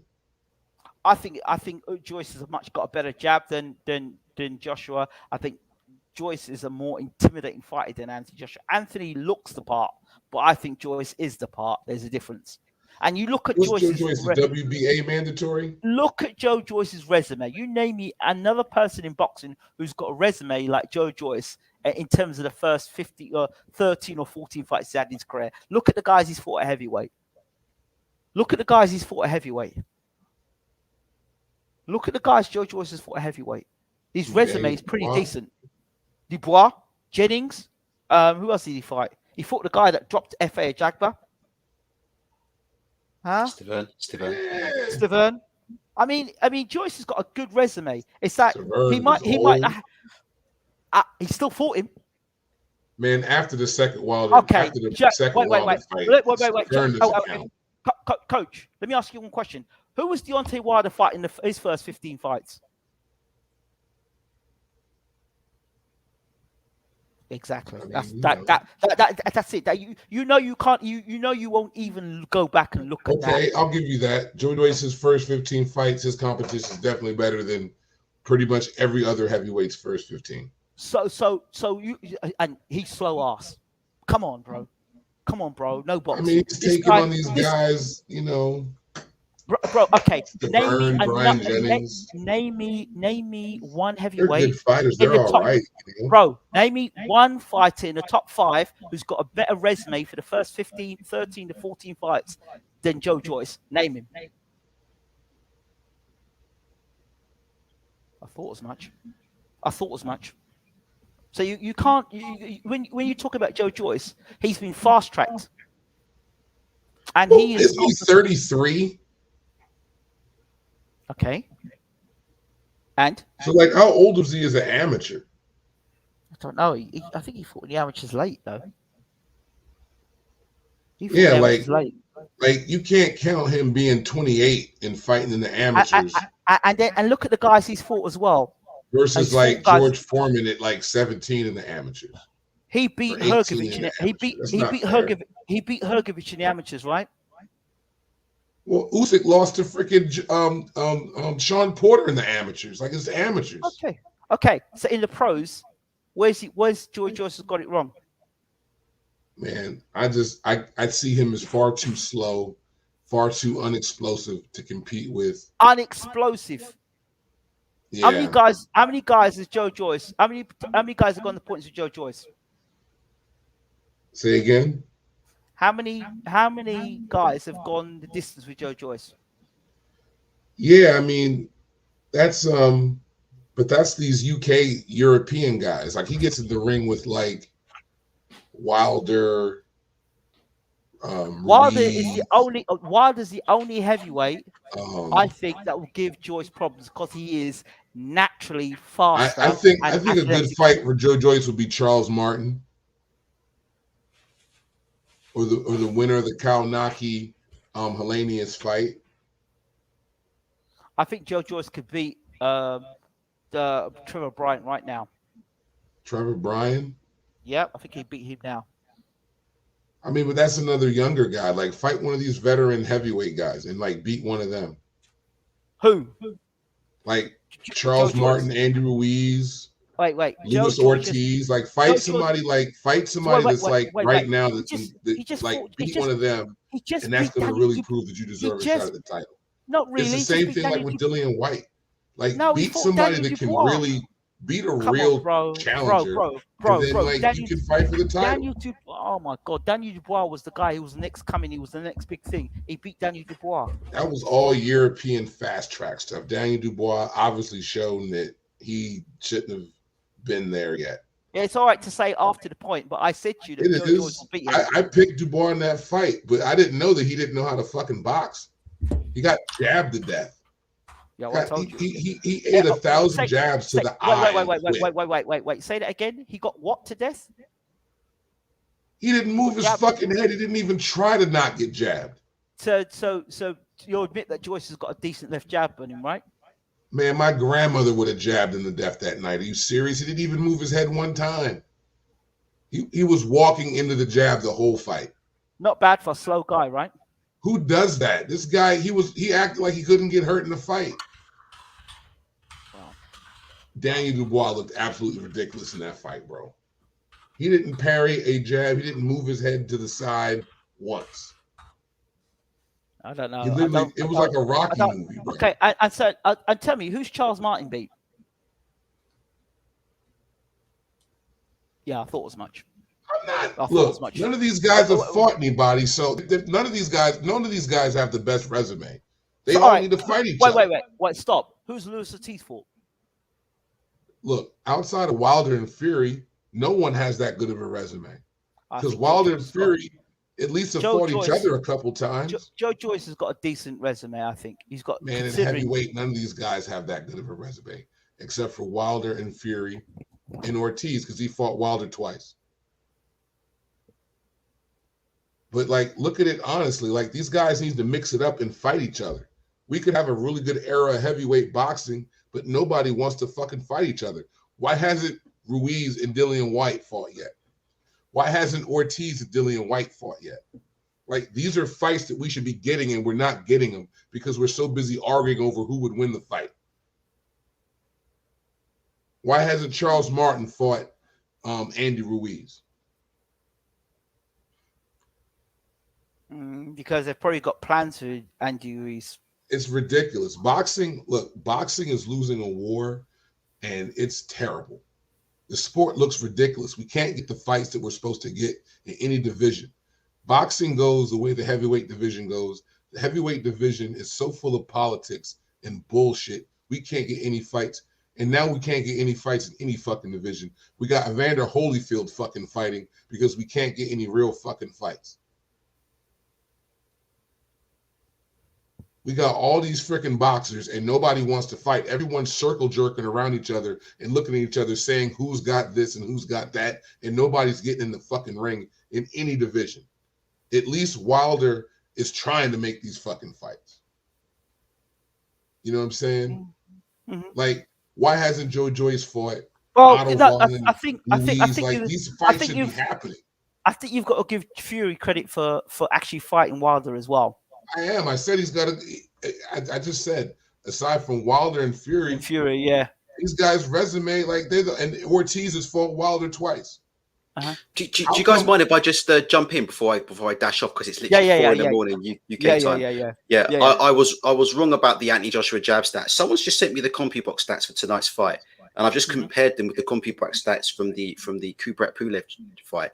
And believe it or not, according to this, Anthony Joshua threw more jabs tonight in this fight than he did in the Kubrat Pulev fight, which I didn't really see him throwing many jabs at all in those first 3 rounds against Usyk. But according to these, Anthony Joshua threw 30 jabs in the second round and 29 in the third. So apparently, according to this, he threw more jabs in the first 3 rounds against Usyk than he did in the first 3 against Pulev, which I didn't see that.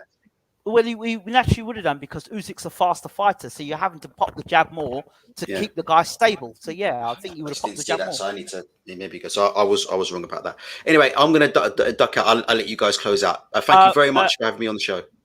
By the way, I want you to have a final say or what you of the night. Thank you so much for coming on. Really appreciate it. I know it gets a bit heated, but no, it's okay. It's fine. Your final thoughts of the night, Usyk, which is Joshua, and just like a closing thought. And no problem. And I don't think coach has been fine. I don't think he's been disrespectful or anything, or said anything that's like disrespectful. So it's fine. There's nothing wrong with that. He's got his opinion. I've got my opinion, but there's no problems there for me. It's minor. It's nothing.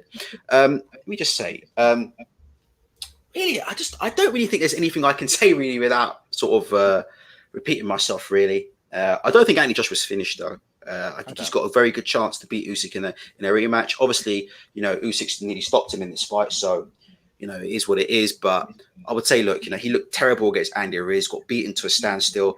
And I didn't think he could win the Andy Ruiz rematch, and he turned it around in that fight. I think the boxing establishment that you guys talk about need Anthony Joshua to win this title back. I think heaven and earth will be moved to make sure that somehow, some way, Anthony Joshua becomes champion again. Even if we have to clone Howard Foster and have 3 of him sitting ringside judging the fight, if that's what it takes, that's what they'll do. And yeah, it'll be interesting to see. It appears that Joshua's eye socket's broken. I've just sent a tweet to Eddie Hearn. When Daniel Dubois' eye socket was broken by Joe Joyce, Eddie Hearn went on IFL TV and disputed that Daniel Dubois had actually had an eye injury, and basically requested that Daniel Dubois post up proof in the form of some form of X-rays of his eye. He basically said, well, we haven't seen an X-ray, and went on to sort of imply that Dubois was lying, and that Dubois really just kind of quit instead of his eye being injured. So I look forward first thing tomorrow morning to some X-rays first thing. That's what I'll be chasing on my show tomorrow. I'll be asking Eddie Hearn, where are these X-rays? Because I'm sure Eddie will be at the hospital right now with AJ. I'm looking forward to them. And if he doesn't deliver them, I'll be climbing up his ass with a microscope. And that's all I have to say about that. Yeah, the chickens have come on to roost once again for Hearn. He talks too damn much. So I'm glad you're on the case of that. Thank you, Ultra. Really appreciate no problem. You being on Appreciate the it. show And thank you, Coach Chris, as well. Thank you, brother. I appreciate it. Hey, man, much respect, man. I've checked your content out before, and you do a solid job, man. Much respect. Cool talking boxing with you, G. I appreciate that, brother. Thank you very much, guys. Have a good evening. I think the talk is that people want us to do Wilder versus 3 post-fight. I think that's going to be lit. I'm not sure. I think I'm going to have to duck that one. I'm not sure I can handle that. I think I'm going to leave that to you. I think I'm going to leave that to you, the guys, to you two, especially if Wilder wins, which I think is very possible, to be honest. I think it's very possible he can win this fight. Very possible. Oh, boy. Wow. I'll tell you, that is probably going to be the most viewed fight this year, possibly the most viewed fight this year. So get me down as ducking. Put me down on the list of duckers and swervers, because I'll definitely be swerving that one. Have a good one. I get one. I get you. So thanks a lot. Appreciate you. Take care, brothers. Take care, my guys. Bye. See you later. See you. Coach Chris, final words from you. Hey, man, I just hope AJ can he got paid a lot of damn money tonight to lose. So we, while we're feeling bad and woe is AJ and woe is him, let's keep in mind that he's a prize fighter. He got pizzade, so it's not that bad. But he just needs to regroup, get himself together, man, and focus on himself. Wish he could get away from Hearn. I just think he just has a lot of pressure to just kind of carry their whole outfit. You know what I'm saying? And that's a lot of pressure for anybody. But you know what? This is what boxing's about, man. Like, everyone wants to act like people can't lose, but, except for Mayweather, most people are going to lose. Yep. I'm still traumatized by Roy Jones getting knocked out by Antonio Tarver to this day. Yeah. Yep. I can't watch that fight. Never again. Roy was my boy, man, Yeah, I hear that. Coach Chris, as always, thank you so much. Thanks for having me. And we'll see you for Wilder Fury 3, I guess.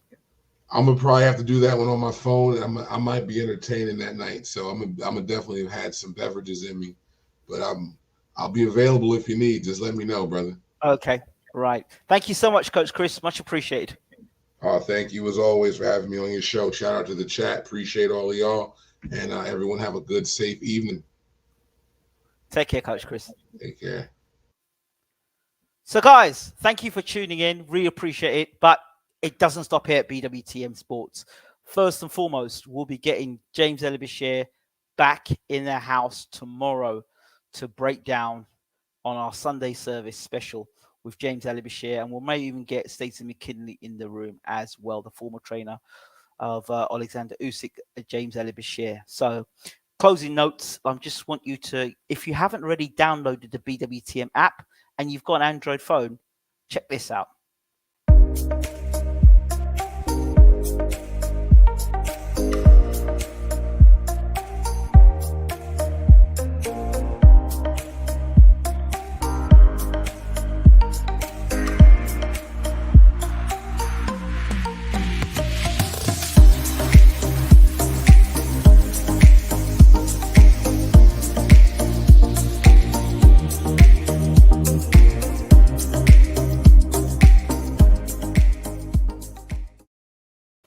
Massive shout out to Ultratech and, of course, Coach Chris.